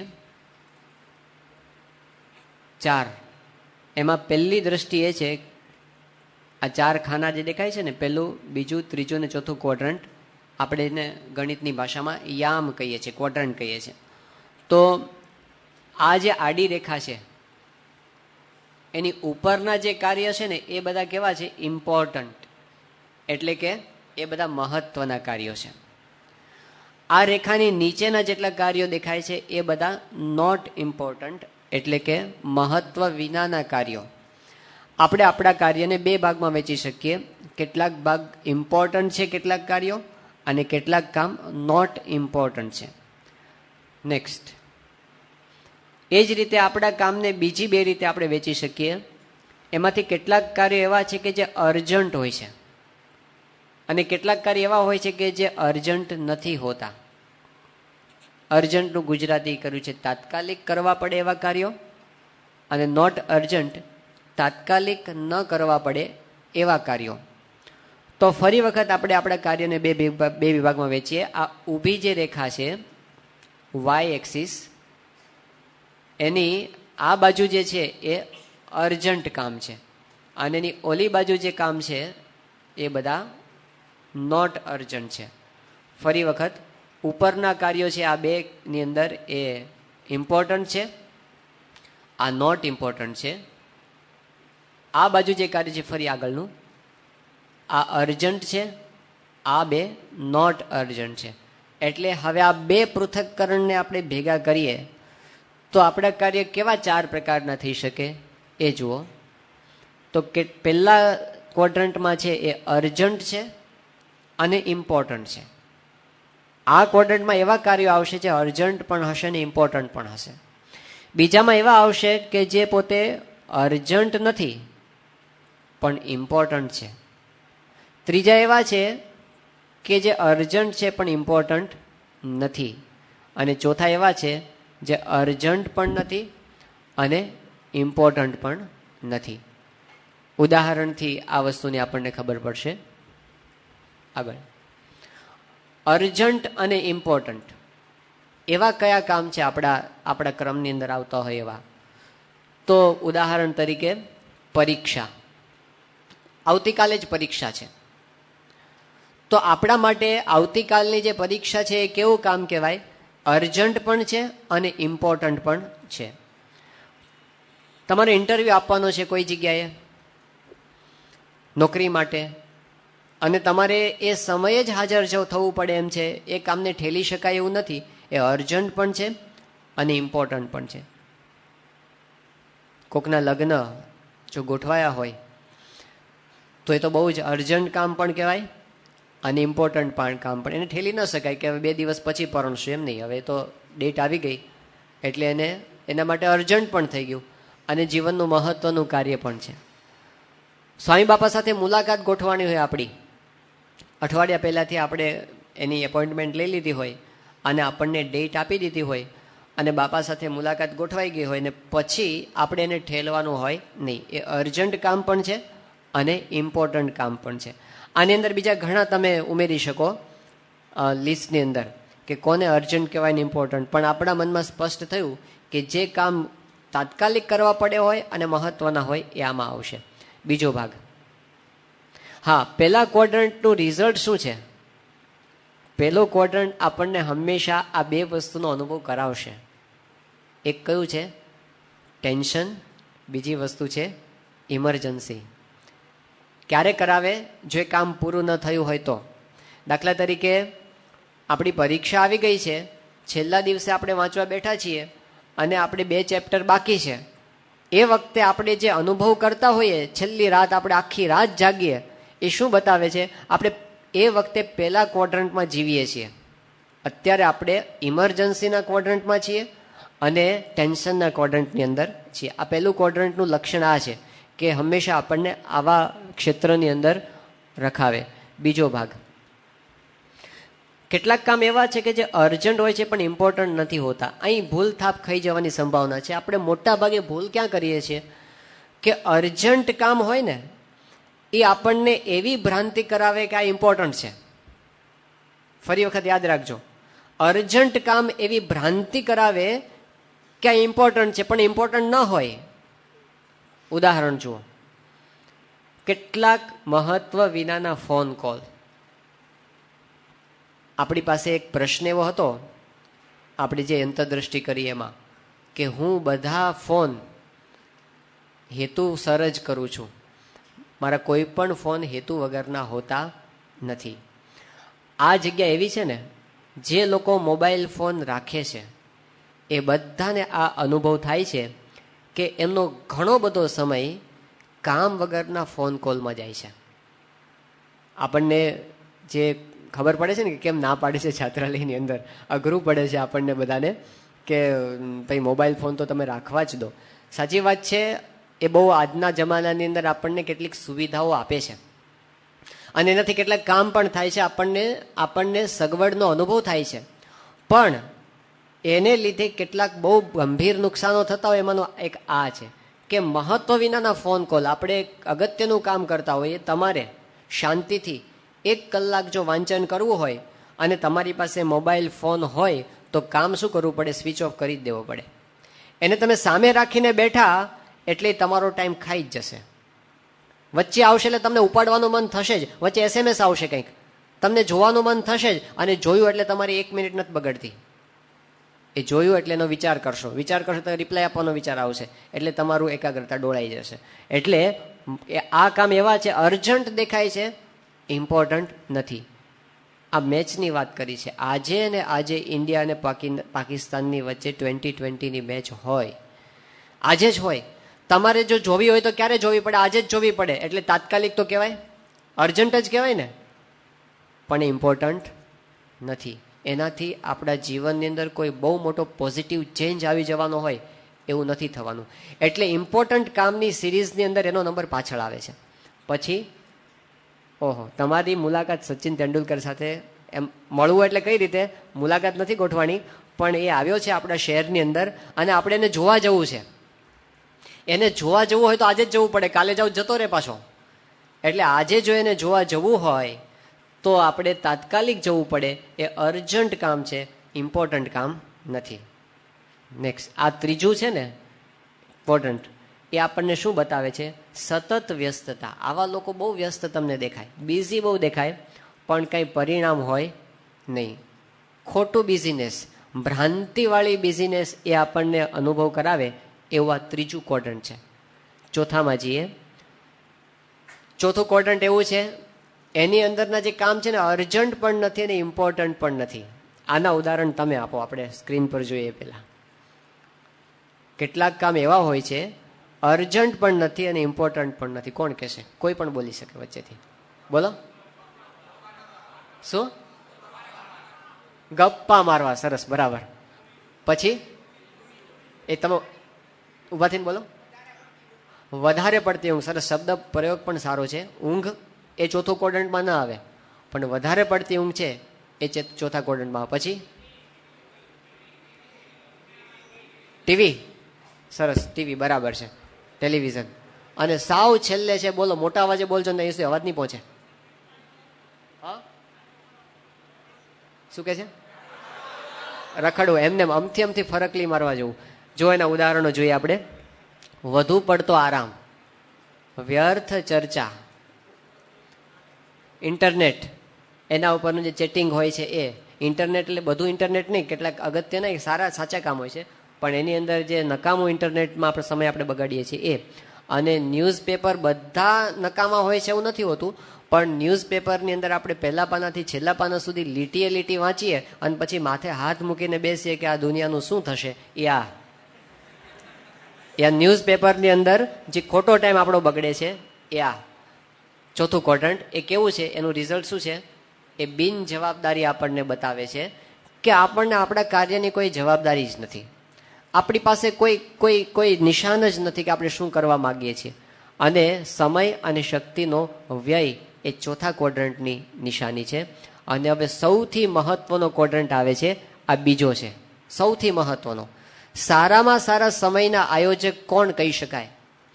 તો જે દિવસનો વધુમાં વધુ સમય બીજા ક્વોડ્રન્ટમાં જે જીવતો હોય ને એ સારામાં સારો સમયનો આયોજક કહી શકાય. કારણ કે આ કામ કેવા છે? અર્જન્ટ નથી પણ ઇમ્પોર્ટન્ટ છે. એ આજે ને આજે આપણને પરિણામ નથી આપવાના, પણ લાંબા ગાળે આપણને જે પરિણામ આપવાના છે એની સામે નજર રાખી અને આજે એનું મહત્વ સમજી શકે છે એવા લોકોનો આ ક્વોડ્રન્ટ છે. આ લોકો દીર્ઘદર્શી હોય છે. ઉદાહરણ તરીકે તમને વાત કરું કે પરીક્ષાની તૈયારી એ આપણે હમણાં જોયું પહેલા ક્વોડ્રન્ટની અંદર. છેલ્લા દિવસે આપણે જે વાંચન કરવા માટે બેઠા અને આપણે તૈયારી બાકી રહી ગઈ એ પહેલું ક્વોડ્રન્ટ છે. પણ જે માણસ બીજા ક્વોડ્રન્ટ વાળો હશે શું કરશે? એ પરીક્ષાની તૈયારી એણે મહિનાઓ પહેલાથી ચાલુ કરી છે. એ વખતે એ કામ અર્જન્ટ નથી. 6 મહિના પહેલા કોઈ પરીક્ષાની તૈયારી કરતો હોય તો એ કામ અર્જન્ટ નથી, ઇમ્પોર્ટન્ટ છે. એ બીજા ક્વોડ્રન્ટમાં જીવનારો છે. અને જો તમે બીજા ક્વોડ્રન્ટમાં વ્યવસ્થિત જીવતા થયા તો એનું રિઝલ્ટ શું આવશે? પહેલા ક્વોડ્રન્ટની અંદર ઓછા કામ થશે. ઓછા કામ થશે કઈ રીતે? કે તમારે એ કામ અર્જન્ટ બને એ પેલા પૂરું થઈ ગયું હશે. અર્જન્ટ બને પેલા પૂરું થઈ ગયું હોય એટલે છેલ્લી ઘડીએ તમે રિલેક્સડ હો, તમને ટેન્શન ના હોય. જે માણસ પહેલા ક્વોડ્રન્ટના કામને ખેંચીને બીજામાં લઈ જઈ શકે, એટલે કે અર્જન્ટમાંથી નોટ અર્જન્ટમાં જે ઇમ્પોર્ટન્ટ કામને લઈ જઈ શકે એ સારો સમયનો આયોજક કહેવાય. કે અહીંથી એ કામને અહીં ખસેડી નાખે છે. અહીં કેવા કામ આવે? ઉદાહરણ કેટલાક આપ્યા છે. યોગાસન અને પ્રાણાયામ કે બીજી કોઈ પણ પ્રકારની એક્સરસાઇઝ તમે કરતા હો એ બીજા ક્વોડ્રન્ટમાં આવે. કેમ બીજા ક્વોડ્રન્ટમાં આવે? કારણ કે એ ઇમ્પોર્ટન્ટ તો છે જ. કેટલા જણ એવું માને છે કે ઇમ્પોર્ટન્ટ છે? આપણે બધા જ, હાથ ઊંચો નથી કરવો, બધા જ માનીએ છીએ ઇમ્પોર્ટન્ટ છે, પણ અર્જન્ટ નથી. અર્જન્ટ કેમ નથી? તમે આજે ન કર્યું તો એનું કંઈ રિઝલ્ટ આવવાનું છે? કંઈક એક દિવસ ન કરો તો શું વાંધો છે એમાં?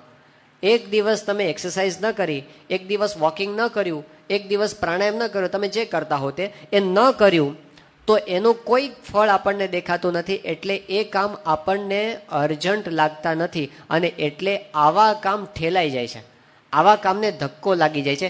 આવા કામને સૌથી વધારે અન્યાય થાય છે આપણા જીવનની અંદર. બીજું અહીંયા એક ઉદાહરણ આપ્યું છે, વ્યક્તિગત વાંચન અને મનન.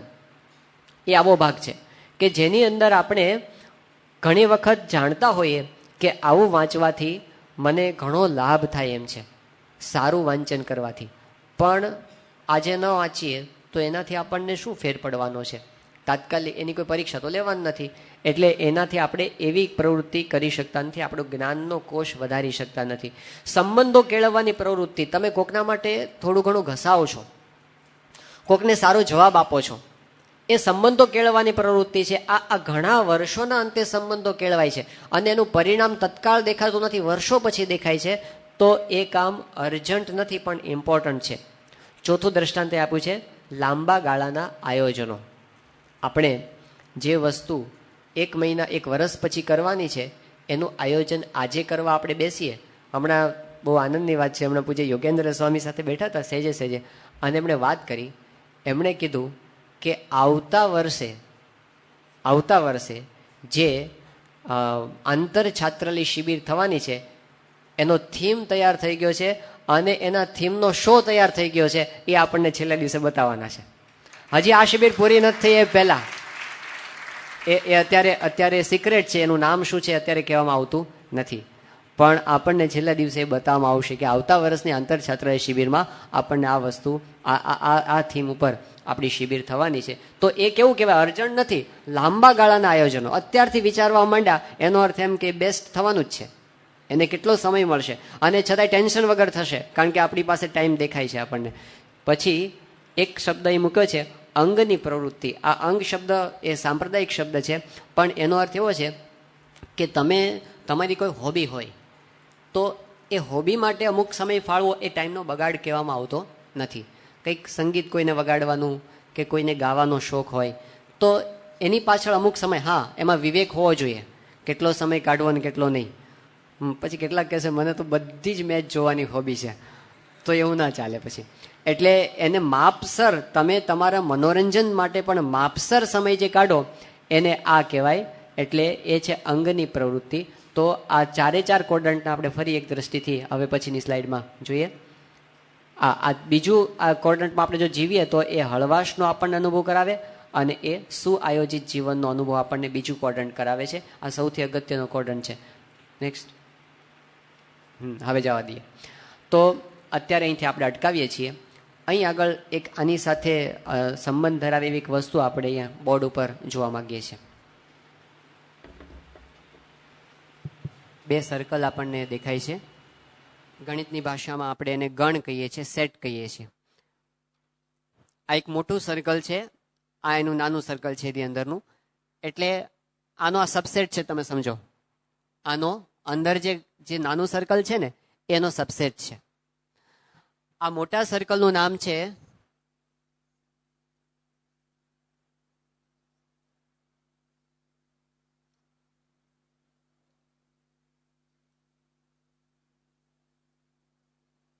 Circle of influence. બીજા શબ્દોમાં એને કહેવાય છે, સોરી,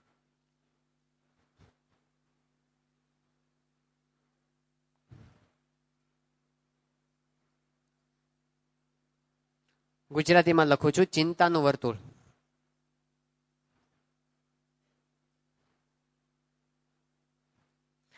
અંદરનું જે નાનું છે એનું નામ છે સર્કલ ઓફ ઇન્ફ્લુઅન્સ.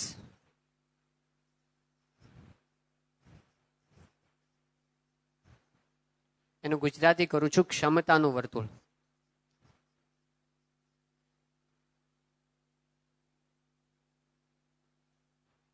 વંચાય છે ને દૂરથી.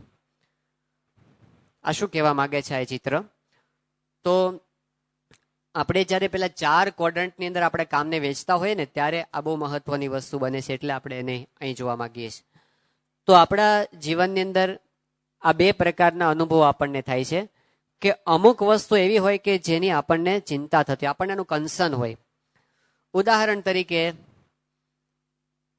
દુનિયાની અંદર પેટ્રોલિયમનો જથ્થો ખલાસ થતો જાય છે, ઓછો થતો જાય છે દિવસે દિવસે. આપણને એ બાબતની પણ ચિંતા છે. પર્યાવરણની દ્રષ્ટિએ જોઈએ તો ઓઝોનનું લેયર તૂટતું જાય છે, આપણને એ બાબતની પણ ચિંતા છે. હમણાં યુરોપની અંદર જ્વાળામુખી ફાટ્યો અને એને લીધે આખા યુરોપ ઉપર રાખ છવાઈ ગઈ. એને લીધે ઘણી બધી એરલાઇન્સ છે એ કેન્સલ થઈ, બધી ફ્લાઇટ કેન્સલ થઈ અને એમાં ખાસ કરીને ભારતની એર ઇન્ડિયા કંપની છે એને કરોડો ડોલરનું નુકસાન થયું. તો આપણને એની પણ ચિંતા છે. સચિન તેંડુલકર 5 રનમાં આઉટ થઈ ગયો, એની પણ આપણને ચિંતા છે. રાજકારણ બગડી ગયું છે બહુ અને એની અંદર સ્વાર્થ બહુ વધી ગયો છે, ભ્રષ્ટાચાર વધી ગયો છે, એની પણ આપણને ચિંતા છે. હિન્દુ ધર્મ એને અન્યાય થાય છે અત્યારે ભારતની અંદર, એ બાબતની પણ આપણને ઘણી બધી ચિંતા છે. એ સિવાય આપણને એ પણ ચિંતા છે કે મારે વહેલું ઉઠવું છે પણ ઉઠાતું નથી. આપણને એ પણ ચિંતા છે કે મારે ગુસ્સો નથી કરવો ને તોય થઈ જાય છે.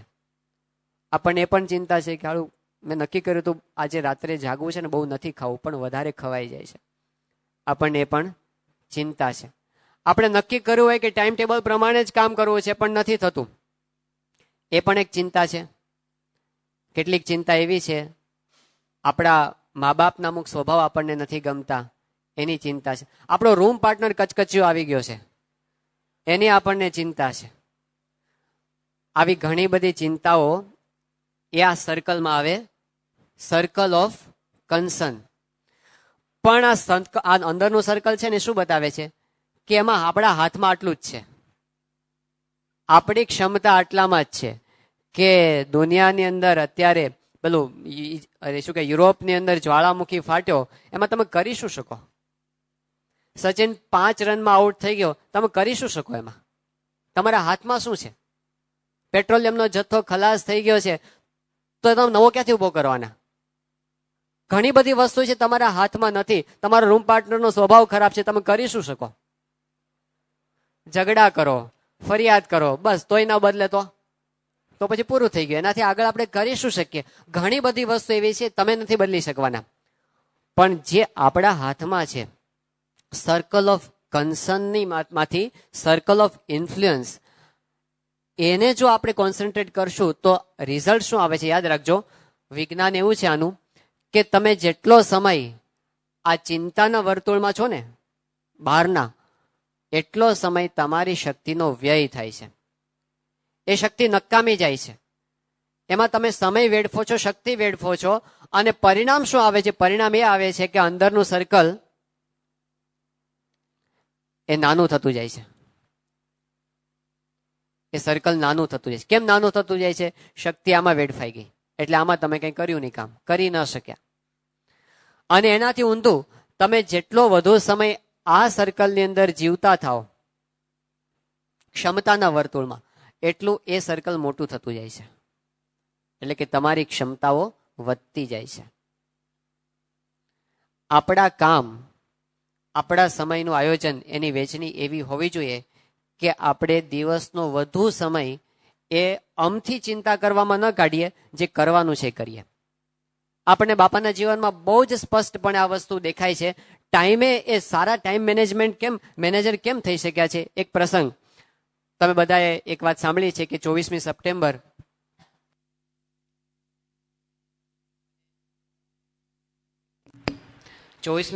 2002 નો દિવસ, અને પ્રમુખ સાંઈ મહારાજ પોતે સારંગપુરની અંદર હતા. સાંજના લગભગ 5:30 પોણા 6 વાગ્યાનો સમય થયો હતો, અને સ્વામીશ્રી એક મિટિંગની અંદર હતા. મિટિંગનો વિષય એવો હતો કે આગલા વર્ષે ભુજની અંદર જે ભૂકંપ થયો હતો એ નિમિત્તે આપણી સંસ્થાએ ત્યાં આગળ પુનર્વસન માટેના નવા ગામ બાંધવાનું આયોજન કર્યું હતું. તો એના માટેની મિટિંગમાં બાપા બેઠા હતા. ઈશ્વરચરણ સ્વામી બેઠા હતા, બ્રહ્મવિહારી સ્વામી બેઠા હતા, અક્ષય મુનિ સ્વામી બેઠા હતા. એ બધા બેઠા હતા ત્યાં આગળ.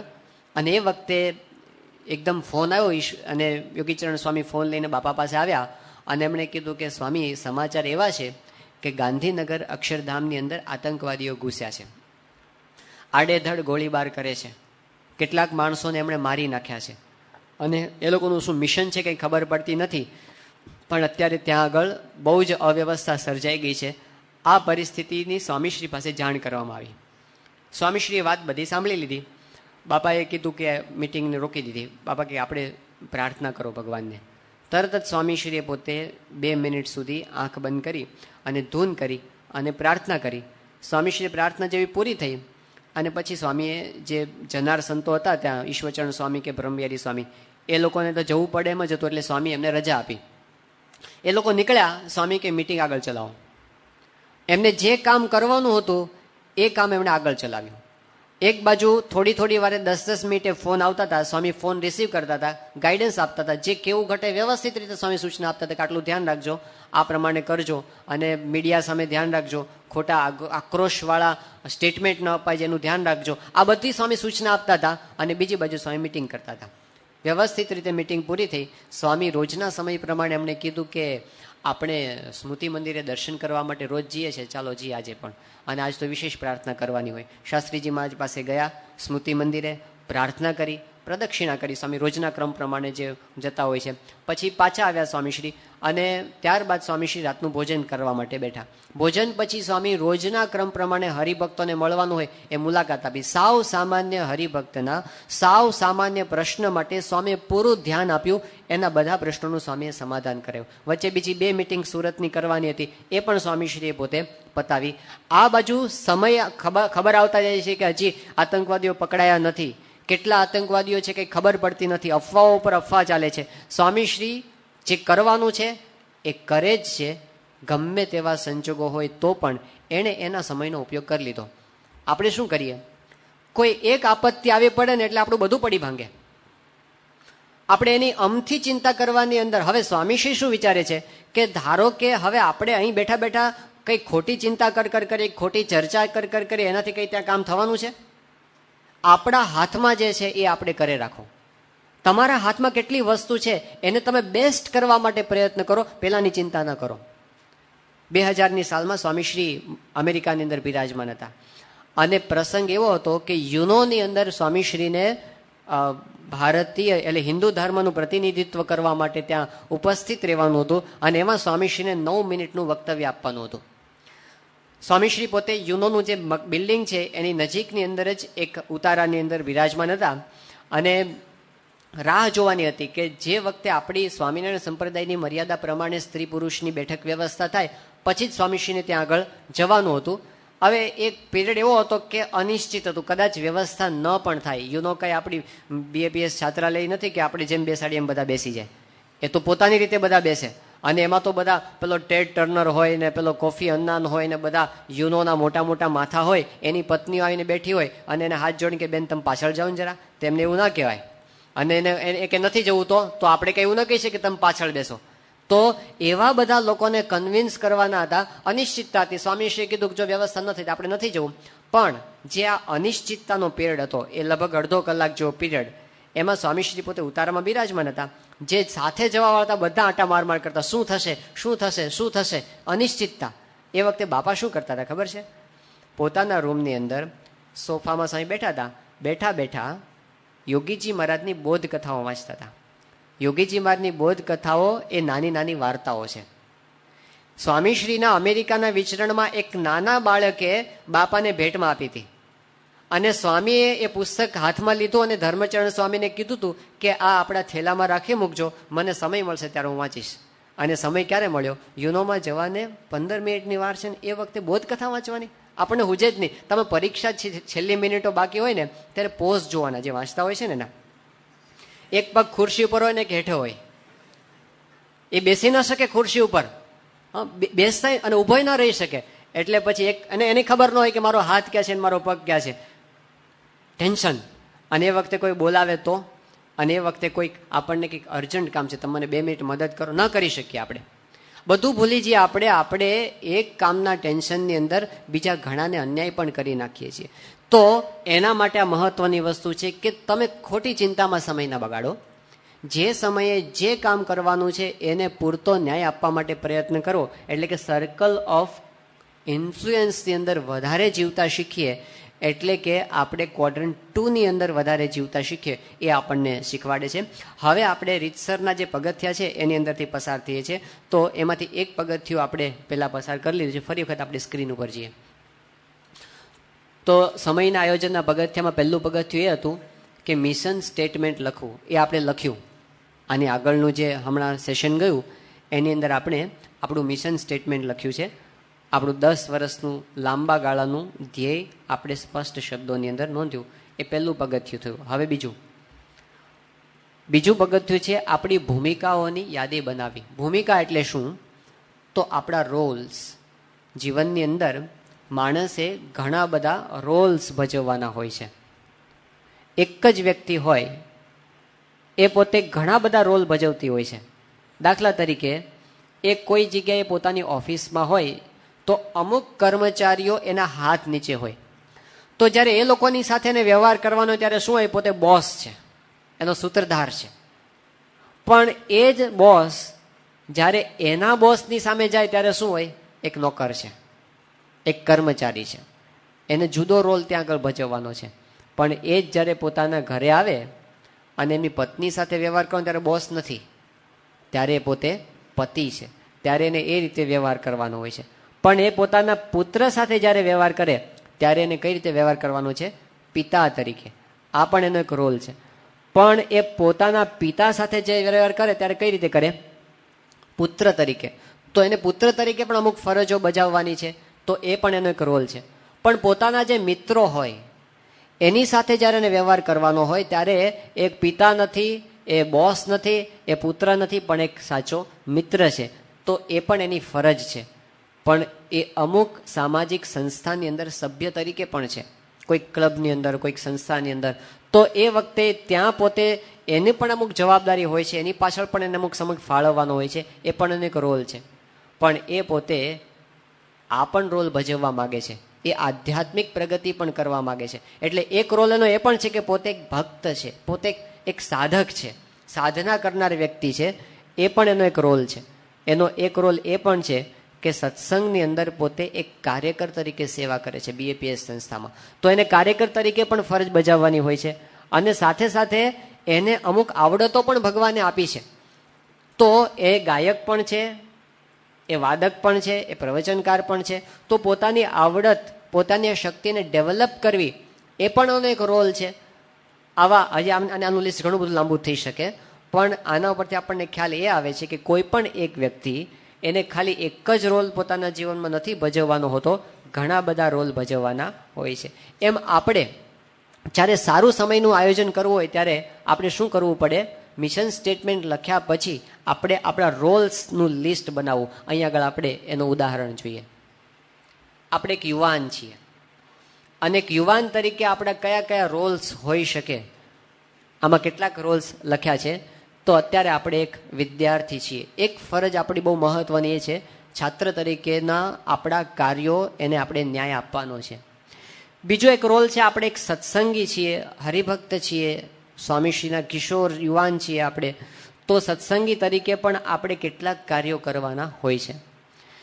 ત્રીજો આપણો રોલ એ છે કે આપણે એક કારકિર્દી ઘડનાર કેરિયર બિલ્ડર પણ છીએ. આપણી કેરિયર, આપણી કારકિર્દી એ ભવિષ્યની અંદર આપણે કરવાની છે, એને નજરમાં રાખીને આપણે આજે કેટલાક કામ કરવાના હોય છે. કારકિર્દીના ઘડવૈયા છીએ.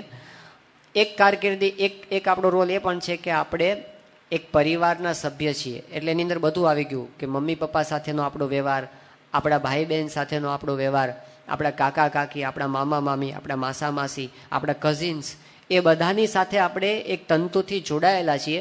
અને એમની પ્રત્યે પણ આપણી કેટલીક ફરજ છે, તો એના પણ કેટલાક કામ આપણે પર આવતા હોય છે. પછી એક મિત્ર છીએ, તો એક મિત્ર તરીકે પણ આપણે કેટલીક ફરજો બજાવવાની હોય છે, કેટલાક કામ કરવાના હોય છે. અહીં કીધું એક સ્વસ્થ વ્યક્તિ છીએ, એ પણ આપણો એક રોલ છે. આપણે આપણા સ્વાસ્થ્યનું પણ ધ્યાન રાખવાનું છે, એની પાછળ પણ સમય કાઢવાનો છે, તો એ પણ એક રોલ થયો.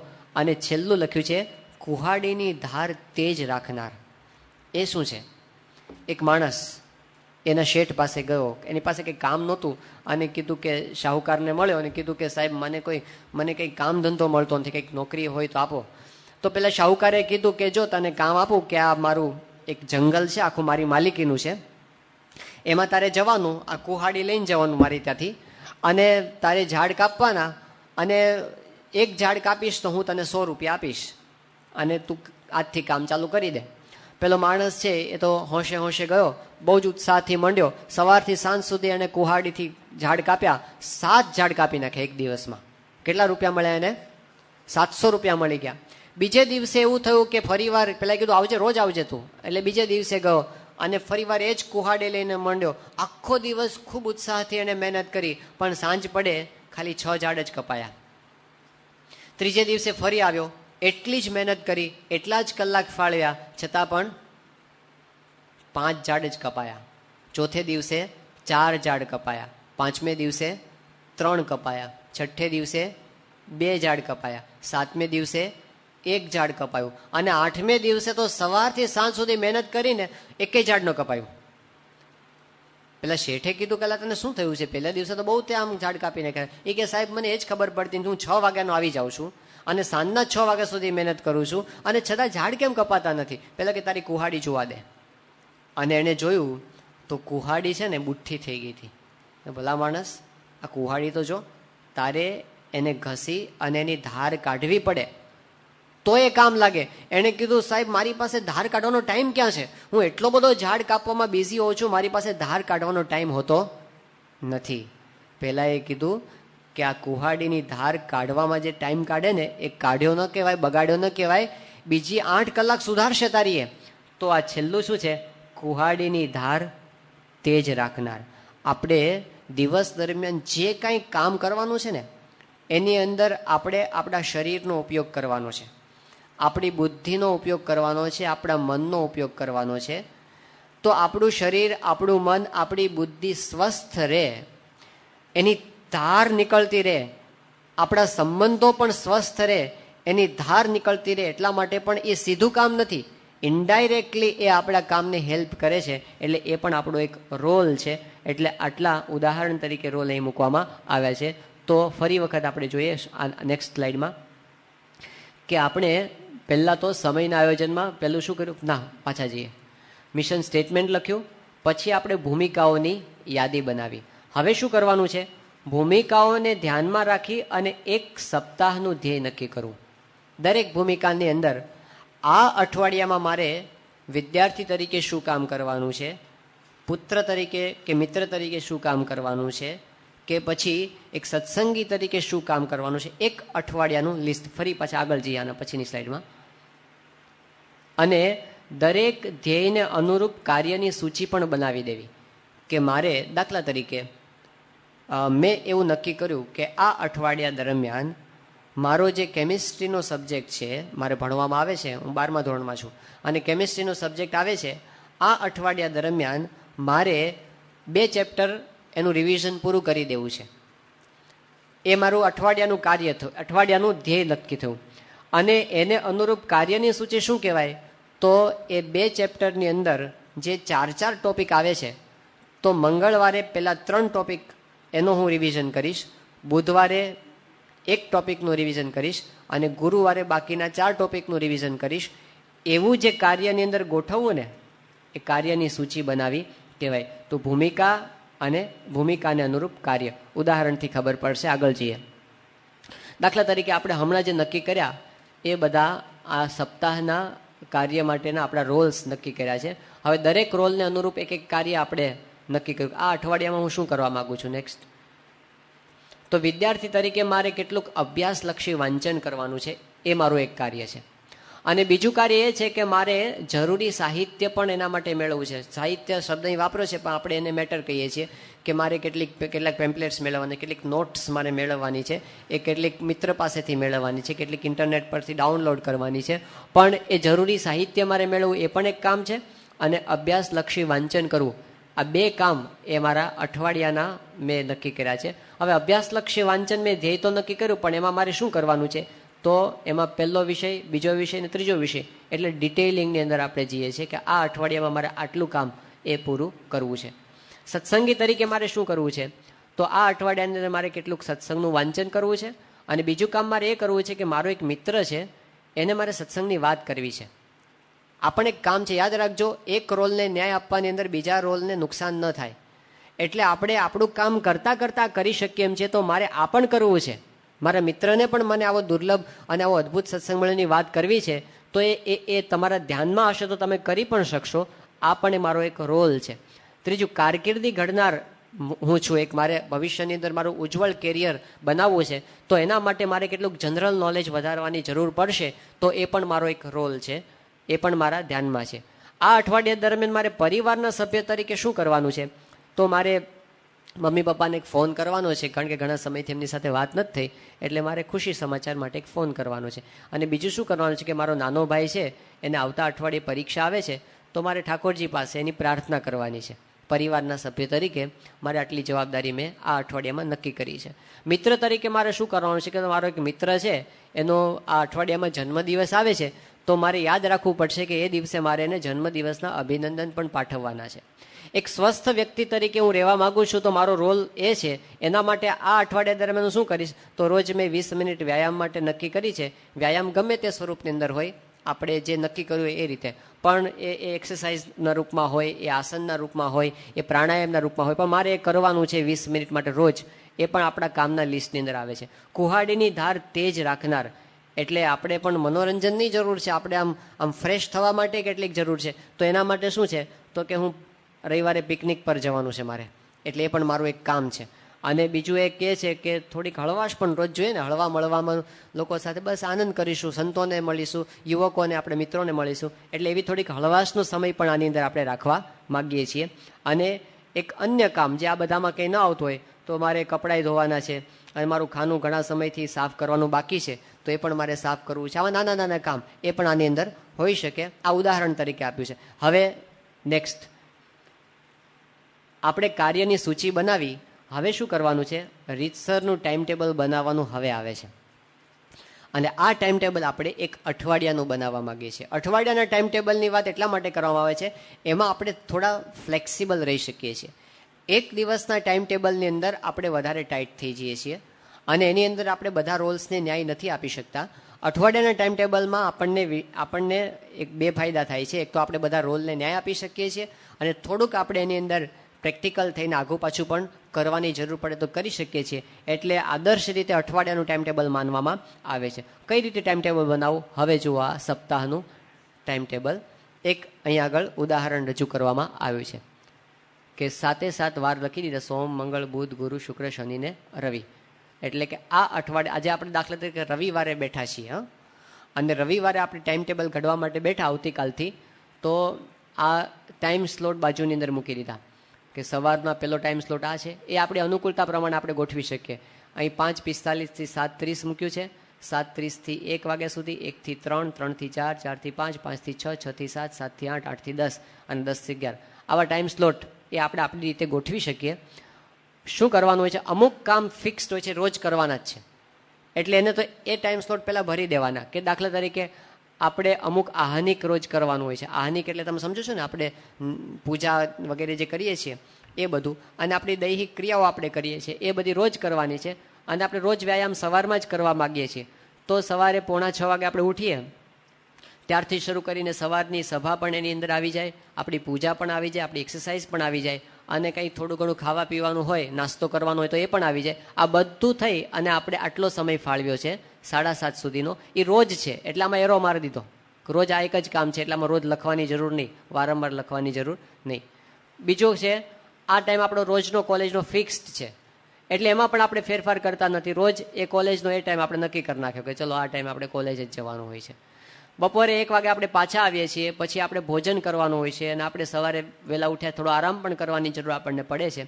તો આપણે ભોજન અને આરામ માટે 1 થી 3 સુધીનો સમય આપણે રોજ ફિક્સ કરી દીધો. પછીનો સમય છે એ નિશ્ચિત નથી, એ રોજ બદલાયા કરશે. અમુક સમય ફિક્સ છે, 7 થી 8 ની આપણી સભા ફિક્સ છે, એટલે એ લખી નાખીએ, એમાં ફેરફાર થવાનો નથી. અને રોજ આપણે નક્કી કર્યું કે 10 વાગ્યા પછી છે ને બસ કાં તો સત્સંગનું વાંચન કરવું આપણે, અને કાં પછી બસ હળવાશ સંતોને મળવું આપણે ઓફિસમાં જઈને, અને યુવકોને મળવું. એ બધો ટાઈમ આપણે 11 સુવા જઈએ ત્યાં સુધીનો આપણે આ નક્કી કર્યો છે, એટલે એ આપણે નક્કી કરી દીધો. હવે આપણે આગળનું જે લિસ્ટ હતું ને, એમાંથી કામ વીણી વીણીને આમાં મૂકવાના છે. કયા કામ હતા, તો એક હતું કે આપણે રોજ વાંચન કરવાનું છે. વિષય 1નું વાંચન, વિષય 2નું વાંચન ને વિષય 3નું વાંચન, અભ્યાસલક્ષી વાંચન. એટલે આપણે એને રાતના 8 થી 10 રીડિંગ ટાઈમમાં ગોઠવી દીધું કે અહીં આ 2 દિવસ હું પહેલો વિષય કરીશ, અહીં બીજો વિષય કરીશ, ત્રીજો કરીશ, ફરી પહેલો, બીજો, ત્રીજો. એવી રીતે આપણે આપણા અભ્યાસના ટાઈમ ટેબલને આમાં ગોઠવી દીધું કે આ સમય હું વાંચીશ. પછી મારે અભ્યાસ માટે કેટલુંક જરૂરી સાહિત્ય મેળવવાનું હતું, ઇન્ટરનેટ પરથી ડાઉનલોડ કરવા માટે કોલેજમાં જવાનું હતું, કે સાયબર કાફેમાં જવાનું હતું, કે પછી મારે કોઈ મિત્રને મળવાનું હતું, કે ફોન કરવાનો હતો. એ જરૂરી સાહિત્ય મેળવવાનું જે થયું એ આપણે અહીં આગળ એક નક્કી કર્યું કે મંગળવારે સાંજે 5 થી 6 દરમિયાન આ કામ હું કરીશ. પછી આપણે એ પણ નક્કી કર્યું કે આપણા પરિવારને ફોન કરવાનો છે, એટલે ઘરે ક્યારે ફોન કરીશ, તો કે આ શુક્રવારે રાત્રે, શુક્રવાર છે ને, ગુરુવારે રાત્રે આ 10 થી 11 દરમિયાન હું ફોન કરીશ. એટલે કલાક કરવાનો એવું નથી આમાં, એટલે એ સમય દરમિયાન કરીશ એવું કહેવા માગે છે. બાકીના સમયમાં આ જે આપણા બીજા કામ છે તો આપણે વિચારેલા જ છે. પછી મારા મિત્રને મારે સત્સંગની વાત કરવાની છે, છાત્રાલય જોવા માટે લઈ આવવાનો છે, થોડી સત્સંગની વાત કરવાની છે. હું ક્યારે કરીશ? તો એને આમંત્રણ મેં આપ્યું છે, શુક્રવારે ગુરુવારે એને લાવવાનો સાંજે, અને પછી એને સભામાં બેસાડવાનો છે મારે. એટલે મેં નક્કી કર્યું છે કે આ દિવસે હું એને લઈ આવીશ. તો આ દિવસે વાત કરી. હવે મારો મિત્ર છે, એનો બર્થડે આવે છે બુધવારે, બીજો એક મિત્ર છે ને, તો મારે ભૂલી ન જાવ એટલા માટે મેં લખી નાખ્યું કે બુધવારે સાંજે મારે 6 થી 7 મારા મિત્રને અભિનંદનનો ફોન આપવાનો છે, કે ફોન કરવાનો કે તારા જન્મદિવસના અભિનંદન, હેપી બર્થડે. પછી મારે કપડાં ધોવાના છે, તો ક્યારે ધોઈશ? તો અહીંયા 3 થી 4 હું ધોઈ નાખીશ, મંગળવારે બપોરે ઉઠી અને ધોઈ નાખીશ. અને શુક્રવારે મારે ખાનું સફાઈ કરવાનું છે, એ શુક્રવારે બપોરે 3 થી 4 કરી નાખીશ. અને રવિવારે મેં નક્કી કર્યું છે પિકનિકનો દિવસ છે મારો, એટલે સવારનું આખું સેશન છે એ મારે ફરવા જવાનું છે, એટલે એના ખાતે મેં આ સવારનું સેશન ફાળવી રાખ્યું છે. આ રીતે આપણે જોયું. હજી કેટલાક ખાના ખાલી જોજો તમે, અહીં ખાના ખાલી છે, આ બધા ખાલી ખાના દેખાય છે.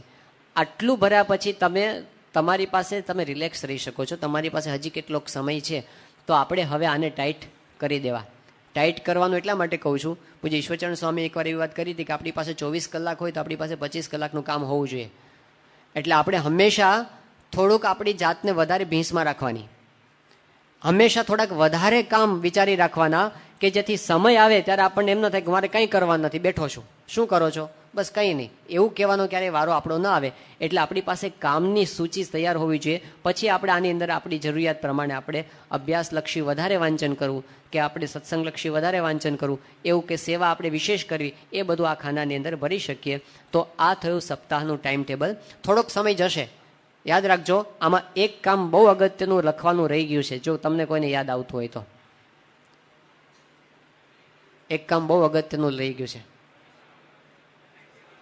સરસ, કોક બોલ્યું, બોલો, ફરી બોલો આગળથી. ટાઈમ ટેબલ બનાવવાનો ટાઈમ એમાં મૂક્યો નથી, એ પણ જોઈશે ને. ટાઈમ ટેબલ બનાવવા માટે પણ ટાઈમ કાઢવો પડે છે. એટલે રવિવારે આપણે એક ટાઈમ એવો કાઢવો પડશે કે નેક્સ્ટ વીકનું ટાઈમ ટેબલ પણ પાછો હું બનાવીશ. એ ટાઈમ ટેબલ બગાડવા માટે જે ટાઈમ કાઢ્યો એ વેસ્ટ ગયો ન કહેવાય. કેમ? કારણ કે એ કુહાડીની ધાર નીકળે છે. એ આપણને બીજા કામ સમયનો ઉપયોગ કરવામાં ઉપયોગી થશે. એટલે એને પણ આમાં આપણે ક્યાંક ગોઠવવાનું છે. તો આ સમય આના માટે અવશ્યપણે કાઢવો અને કાઢવો જ. તો આપણે જે અત્યારે 2 કલાક કાઢ્યા ને એ કામના, નહીતર અત્યારના 2 કલાક એ આપણને કામ આવ્યા કહેવાય નહીં. તો એનો ઉપયોગ કરવા માટે આપણે આ કરવા શીખવાનું છે. ફરી વખત હવે આગળ કઈ રહે છે? પૂરું થઈ ગયું ને? આ સ્લાઇડ શોની અંદર આ પૂરું થઈ ગયું. હવે કેટલીક પ્રેક્ટિકલ વાતો, એ 1-2 વાતો આપણે કરવાની છે, એ સાથે સાથે જોઈ લઈએ. એક બહુ જ પ્રેક્ટિકલ વાત છે કે દુનિયાની અંદર એક પણ વ્યક્તિ એવી નથી કે જે પોતે એક્ઝેક્ટલી ટાઈમ ટેબલ પ્રમાણે જીવી શકે. એક પણ વ્યક્તિ એવો નથી. એ ક્યારે જીવી શકે અને મશીન બની જવું પડે. માણસ હોય એટલે માણસની આજુબાજુ ઘણા એવા સંજોગો હોય છે જેના હાથમાં નથી હોતા. તમે નક્કી કર્યું છે કે મારે અઠવાડિયા ટાઈમ ટેબલ પ્રમાણે વર્તવું છે, પણ કંઈક ઇમરજન્સી આવી જશે, તમે નહીં વિચાર્યું એવું કંઈક આવી જશે, તો તમારે એવી ફ્લેક્સિબિલિટી રાખવી પણ જરૂરી છે કે તમારા વિચારેલા કામની અંદર વચ્ચે કંઈક અગત્યનું કામ આવી જાય તો તમે એને ન્યાય આપી શકો. આ પ્રમુખ સાહેબ મહારાજમાં આપણને દેખાય છે કે અમુક વખત એ પોતે બહુ અગત્યના કામની અંદર હોય અને ન વિચારેલું કે ન આયોજનમાં એવું કામ વચ્ચે આવી પડે, એને ન્યાય આપી શકે છે. કારણ કે એમની પાસે મિશન સ્ટેટમેન્ટ ક્લિયર છે કે આ બધું કરી અને મારે શું કરવાનું છે એ એમને બહુ સ્પષ્ટતા છે. અને એટલે એ સમય આવે પોતે એમાં ફ્લેક્સિબલ પણ થઈ શકે છે. તો એક વસ્તુ આપણે આ વિચારવાની, દાખલા તરીકે આપણે વાંચવા માટે બેઠા, આપણે નક્કી કર્યું કે મારે આ 5 થી 6નો સમય છે ને એમાં મારે આ ટોપિક પૂરો કરી દેવો છે. આપણે નક્કી કરીને બેઠા અને બન્યું એવું કે એ જ દિવસે આપણો પાર્ટનર બીમાર પડ્યો છે અને એને ઉલટીઓ થાય છે અને એના માટે તાત્કાલિક ડૉક્ટરને બોલાવવાની જરૂર છે, એને મદદ કરવાની જરૂર છે. આ વખતે તમે એમ કહેશો કે મારો 5 થી 6નો વાંચવાનો ટાઈમ ફિક્સ છે, હું બીજું કંઈ નહીં કરું, મેં નક્કી કરેલું છે. તો એની અંદરથી તમે છૂટ લઈ શકો. ટાઈમ ટેબલ તમારો ગુલામ હોય, તમે ટાઈમ ટેબલના ગુલામ ના હો. ટાઈમ ટેબલ પાસેથી આપણે કામ લેવાનું છે, આપણે એના હાથા નથી બની જવાનું, નહીંતર આપણું વ્યક્તિત્વ ખલાસ થઈ જશે. પણ યાદ રાખવાનું, આનો ઉપયોગ એ રીતે કરવાનો કે આપણે સમય આવે એમાંથી છૂટા પણ થઈ શકીએ. હા, એના માટે છૂટા નહીં થવાનું કે આજે કેમ નથી વાંચવું, આળસ આવે છે, 5 થી 6 કેમ નથી વાંચવું, આળસ આવે છે, એવું આપણે એક્સક્યુઝ લેવાનો નથી. પણ જે જગ્યાએ આપણને અગત્યનું કામ દેખાતું, જે આપણા મિશન સ્ટેટમેન્ટને અનુરૂપ હોય, તો એવા કામની અંદર આપણે અવશ્યપણે આપણા કામમાંથી છૂટ પણ લેવી. માણસને હંમેશા કામ કરતાં વધારે પ્રાયોરિટી આપવી એ અગત્યની વસ્તુ છે. અને બીજી એક મહત્વની વસ્તુ આ સમયના આયોજનને અનુલક્ષીને આપણે વિચારવાની છે, એ છે કે સ્ટ્રેસલેસ ટાઈમ મેનેજમેન્ટ આપણે શીખવાનું છે. સ્ટ્રેસલેસ ટાઈમ મેનેજમેન્ટ. કારણ કે ટાઈમ ટેબલને અને સ્ટ્રેસને સીધો સંબંધ છે. તમે જ્યારથી ટાઈમ બાઉન્ડ થશો ને, તમે કોન્શિયસ થઈ જશો, એમાં પણ ઓવર કોન્શિયસ થઈ ગયા તો પૂરું થઈ ગયું, તમે સ્વાભાવિકતા ગુમાવી દેશો. એ વખતે આપણે અમથા ટેન્શનમાં આવી જઈએ છીએ. તો આપણા ગુરુ પ્રમુખ સ્વામી મહારાજ, જેણે 5 વર્ષની અંદર દિલ્હી અક્ષરધામનું બાંધકામ પૂર્ણ કર્યું છે, એવી સિદ્ધિ એમણે પોતે સંપૂર્ણપણે ઇન્વોલ્વ થયા છે. એવું નથી કે ખાલી એમ કે એમાં પોતે ઇન્વોલ્વ ન હોય ને ખાલી જશ પોતે લેતા, એવું નથી. દિલ્હી અક્ષરધામના નિર્માણની એક ઈંટની અંદર પ્રમુખ સ્વામી મહારાજનું પોતાનું પર્સનલ ટચ છે. બધો રસ એમણે લીધો છે. અને એ દિલ્હી અક્ષરધામના નિર્માણની સાથે સ્વામીએ બીજા 7 શિખરબદ્ધ મંદિરોનું નિર્માણ પણ એ 5 વર્ષમાં જ કર્યું છે. એમાં હ્યુસ્ટનનું મંદિર પણ છે, એમાં શિકાગોનું મંદિર પણ છે. એની અંદર દેશની અંદર બીજા જે 2000 થી 2005ની સાલમાં જે મંદિર થયા ને, આપણે આણંદ હોય કે સાંકરી હોય કે પછી એ સિવાય બીજા બધા જે આપણા 2003માં અને 4માં અને 5માં જે બધા મંદિરો થયા, એમાં દિલ્હીનું શિખરબદ્ધ મંદિર પણ છે. આ બધાનું નિર્માણ સ્વામી એની સાથે કરેલું છે. એની સાથે જ ભુજના જે 10-12 ગામડા બાંધ્યા, એ આ જ દિવસોમાં બાંધ્યા છે. એમાં જ અમદાવાદની હોસ્પિટલ, સુરતની મોટી હોસ્પિટલ છે, એનું નિર્માણ સ્વામીએ કર્યું. એમાં જ સારંગપુરનો માસ્ટર પ્લાન સ્વામીશ્રીએ ચાલુ કરી દીધો છે. અને એ સિવાય આખી સંસ્થાના ઘણા બધા બાંધકામ અને બીજા ઘણા બધા કામ, આ બધું કરવા છતાં પણ એ પોતે ટેન્શન ફ્રી રહી શકે છે. એનો અર્થ એવો નથી કે ધ્યાન નથી આપતા. એક પ્રસંગ તમને કહું. 1995ની સાલમાં સ્વામીશ્રીનો અમૃત મહોત્સવ મુંબઈમાં ઉજવાયો. ઉત્સવ પૂરો થયો અને પછી સ્વામીશ્રીને ખાનદેશની અંદર વિચરણમાં જવાનું હતું. ખાનદેશ એ મહારાષ્ટ્રનો એક સૂકો પ્રદેશ છે, આમ કાઠિયાવાડ કરતાં પણ વધારે સૂકો. એટલે એ પ્રદેશની અંદર સ્વામીશ્રીનું વિચરણ ગોઠવાયું હતું. અને એમાં ખાસ કરીને ધુલિયાની બાજુમાં એક વરખેડા નામનું ગામ છે, ત્યાં મૂર્તિ પ્રતિષ્ઠા માટે સ્વામી બધા પધારવાના હતા. બાપા પોતે વરખેડા પધાર્યા અને એ વખતે બાપાની રીત છે કે જે સ્થાનમાં નવું કન્સ્ટ્રક્શન થયું હોય ત્યાં પોતે જાતે બધું ફરે અને નિરીક્ષણ કરે. તો પ્રતિષ્ઠાના સમય પહેલાં સ્વામી પહોંચ્યા અને બધું નિરીક્ષણ એમણે કર્યું. તો એમની નજર બધે જોતા જોતા એક જગ્યાએ ગઈ કે જે મંદિરની પાછળની દિવાલ હતી, પાછળનો ભાગ, શિખરનો પાછળનો ભાગ, ત્યાં આગળ પ્લાસ્ટર બાકી રહી ગયું હતું. ઈંટો એમને એમ દેખાતી હતી. તો સ્વામીએ કીધું કે આ કામ કેમ બાકી રહી ગયું છે? એટલે બધા કાર્યકર્તાઓએ કીધું કે બાપા સમય ન રહ્યો અને પ્રતિષ્ઠાની તારીખ આવી ગઈ એટલે આટલું કામ રહી ગયું છે. તો સ્વામીએ ખાસ કીધું કે જોજો ધ્યાન રાખીને આ કામ પતાવી દેજો, નહીંતર આ કેવું છે, અમુક કામ એવું છે કે જો થઈ જાય ને તો ભેગું થઈ જાય, ને રહી જાય ને તો પછી વર્ષો સુધી પછી એનો વારો ન આવે. એટલે ખટકો રાખીને આ કામ કરાવી દેજો. પછી સ્વામી પ્રતિષ્ઠાની વિધિમાં બેઠા, પ્રતિષ્ઠા પૂરી થઈ ગઈ, એની સભા પૂરી થઈ ગઈ, જમણવાર પૂરો થઈ ગયો. સ્વામીશ્રી પોતે ખાનદેશના બીજા ગામડામાં વિચરણ કરવાના હતા અઠવાડિયા દરમિયાન, ત્યાં પણ પોતે જઈ આવ્યા, ધુલિયા રોકાયા. અને પછી સ્વામી ગુજરાતમાં આવ્યા. ગુજરાતમાં વ્યારા અને સાંકરીને ઉકાઈને એ બાજુ વિચરણ કરતાં અટલાદરા આવ્યા. અટલાદરામાં વસંત પંચમીનો મોટો સમયો હતો.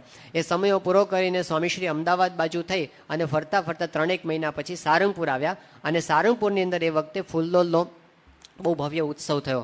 અને 96ની સાલમાં એ વખતે ઘણી મોટી સંખ્યામાં, ત્યારના આપણે કક્ષા પ્રમાણે બહુ મોટી સંખ્યામાં હરિભક્તો કહેવાય એવા આવ્યા હતા, દેશ પરદેશના બધા. એ બધાને સ્વામીશ્રી એક સારી પેઠે લાભ આપ્યો. પછી મિટિંગો બધી સંસ્થાલક્ષી એ બધી પૂરી થઈ ગઈ. ત્યાર પછીના દિવસની અંદર સ્વામીશ્રી એકવાર ભોજન પછી વ્યક્તિગત દર્શનમાં બધાને મળતા હતા. એમાં એક હરિભક્ત આવ્યા અને આવીને બાપાને પગે લાગ્યા. સ્વામી કે ક્યાંથી તમે આવો છો? એટલે પેલા હરિભક્તે કીધું કે બાપા હું ખાનદેશથી આવું છું. સ્વામી કે કયું ગામ? એટલે એમણે કીધું કે મારું ગામ વરખેડા. અને વરખેડા નામ સાંભળ્યું ને એટલે સ્વામી એનો હાથ પકડ્યો. સ્વામી કે પેલું પ્લાસ્ટર બાકી હતું એ થઈ ગયું કે નહીં? આ સમજાય છે ને? આટલા બધા કામની અંદર એક સંસ્થાના નાના મંદિરના ખૂણાની અંદર પ્લાસ્ટર બાકી છે, એટલું વ્યવસ્થિત રીતે આયોજન પાછા પોતે કરે છે અને નજર સમક્ષ રાખે છે, અને છતાં ટેન્શન નથી. કઈ માસ્ટર કી એમની પાસે છે કે પોતે ખટકો રાખવા છતાં પણ ટેન્શન નથી એમની પાસે. તો 2 મુખ્ય વસ્તુ જે આપણે આપણા ગુરુમાંથી શીખવા માગીએ છીએ એ આજે આપણે થોડી પ્રેક્ટિકલ કરવી છે. એક વસ્તુ તો એ છે કે સ્વામીશ્રી બધામાં ભગવાન કરતા હરતા છે એમ સમજે છે. મહેનત કરતા કરતા, પૂરો પુરુષાર્થ કરતા કરતા એમ માને છે કે આપણે તો કર્મણ્યવાધિકાર હસ્તે, આપણે સારામાં સારી રીતે મહેનત કરી દેવી અને પછી ફળ ભગવાનના હાથની અંદર છે. અને આપણે કામ કરીએ છીએ પણ આપણે નથી કરતા, એમની આપેલી શક્તિથી જ આપણે કામ કરીએ છીએ, આપણામાં રહીને ભગવાન કામ કરે છે એવું માનીને આપણે રિલેક્સ રહેવું. એક તો આ ટેકનોલોજી એમની પાસે છે. અને બીજું એ પોતે એમ કરે છે કે આપણે જે કાંઈ કરીએ છીએ એ કરીને આપણે છેવટે ભગવાનને રાજી કરવા છે, ગુરુને રાજી કરવા છે. આથી એટલું બધું સ્પષ્ટ છે કે કદાચ કોઈક કાર્ય નિષ્ફળ થાય, નાની એવી નિષ્ફળતા આપણને હતાશ કરી નાખે છે, પણ કદાચ કોઈક કામમાં નાની એવી નિષ્ફળતા જાય તો એ પોતે મુખ્ય લક્ષ્યને કેન્દ્રમાં રાખે છે કે આપણે ભગવાનને રાજી કરવા માટે આપણે પુરુષ પ્રયત્ન કર્યો કે હા કર્યો, બસ તો પછી આપણે કંઈ મૂંઝાવાની જરૂર નથી. આપણા તરફથી આપણે આપણું કર્તવ્ય પૂરેપૂરું બજાવી લઉં. એટલે બે વસ્તુ, એક તો ભગવાનના કરતાપણાનો વિચાર અને બીજો ગુરુને અને ભગવાનને રાજી કરવાનો વિચાર. આ પ્રેક્ટિસ આપણે રોજ કરવાની છે.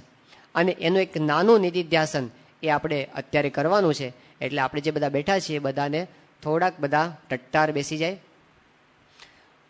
ઊંડો શ્વાસ આપણે લેવાનો છે, આંખો બંધ કરી દેવાની. આંખો બંધ કરી ઊંડો શ્વાસ લેવાનો છે 2 વખત. હવે થોડીક વાર માટે you can not fail if you forget everything else and everyone else. એટલે થોડીક વાર માટે આપણે બીજું બધું જ ભૂલી જવાનું, બીજા બધાને ભૂલી જવાના છે. સમજો આપણે આપણું અભ્યાસનું કાર્ય કરવા માટે બેઠા છીએ.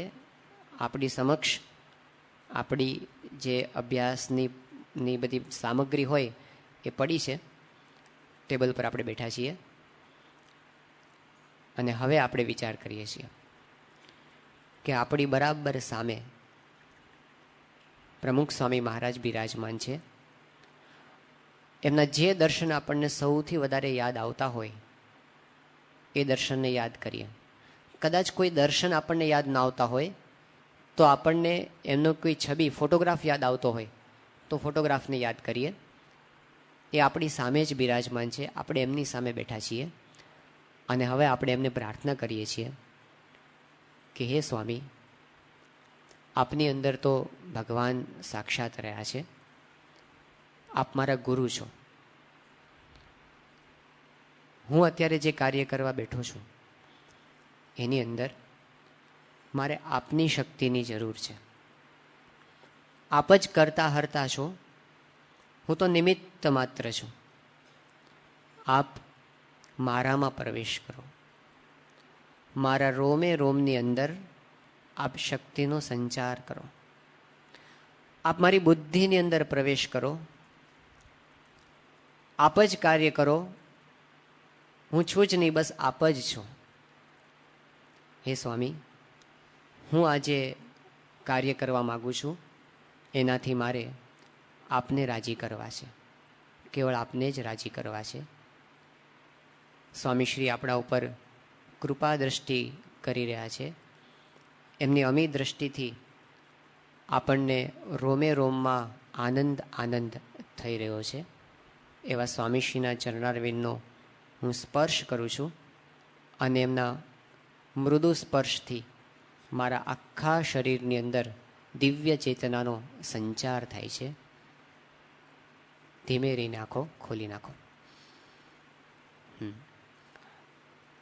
આની અંદર આપણી લગભગ 1 મિનિટ જેટલો સમય જશે, પણ એને લીધે આપણે જે કલાક કે 2 કલાક સુધી આપણું કાર્ય કરવાના છીએ એની અંદર આપણી એફિશિયન્સી વધશે.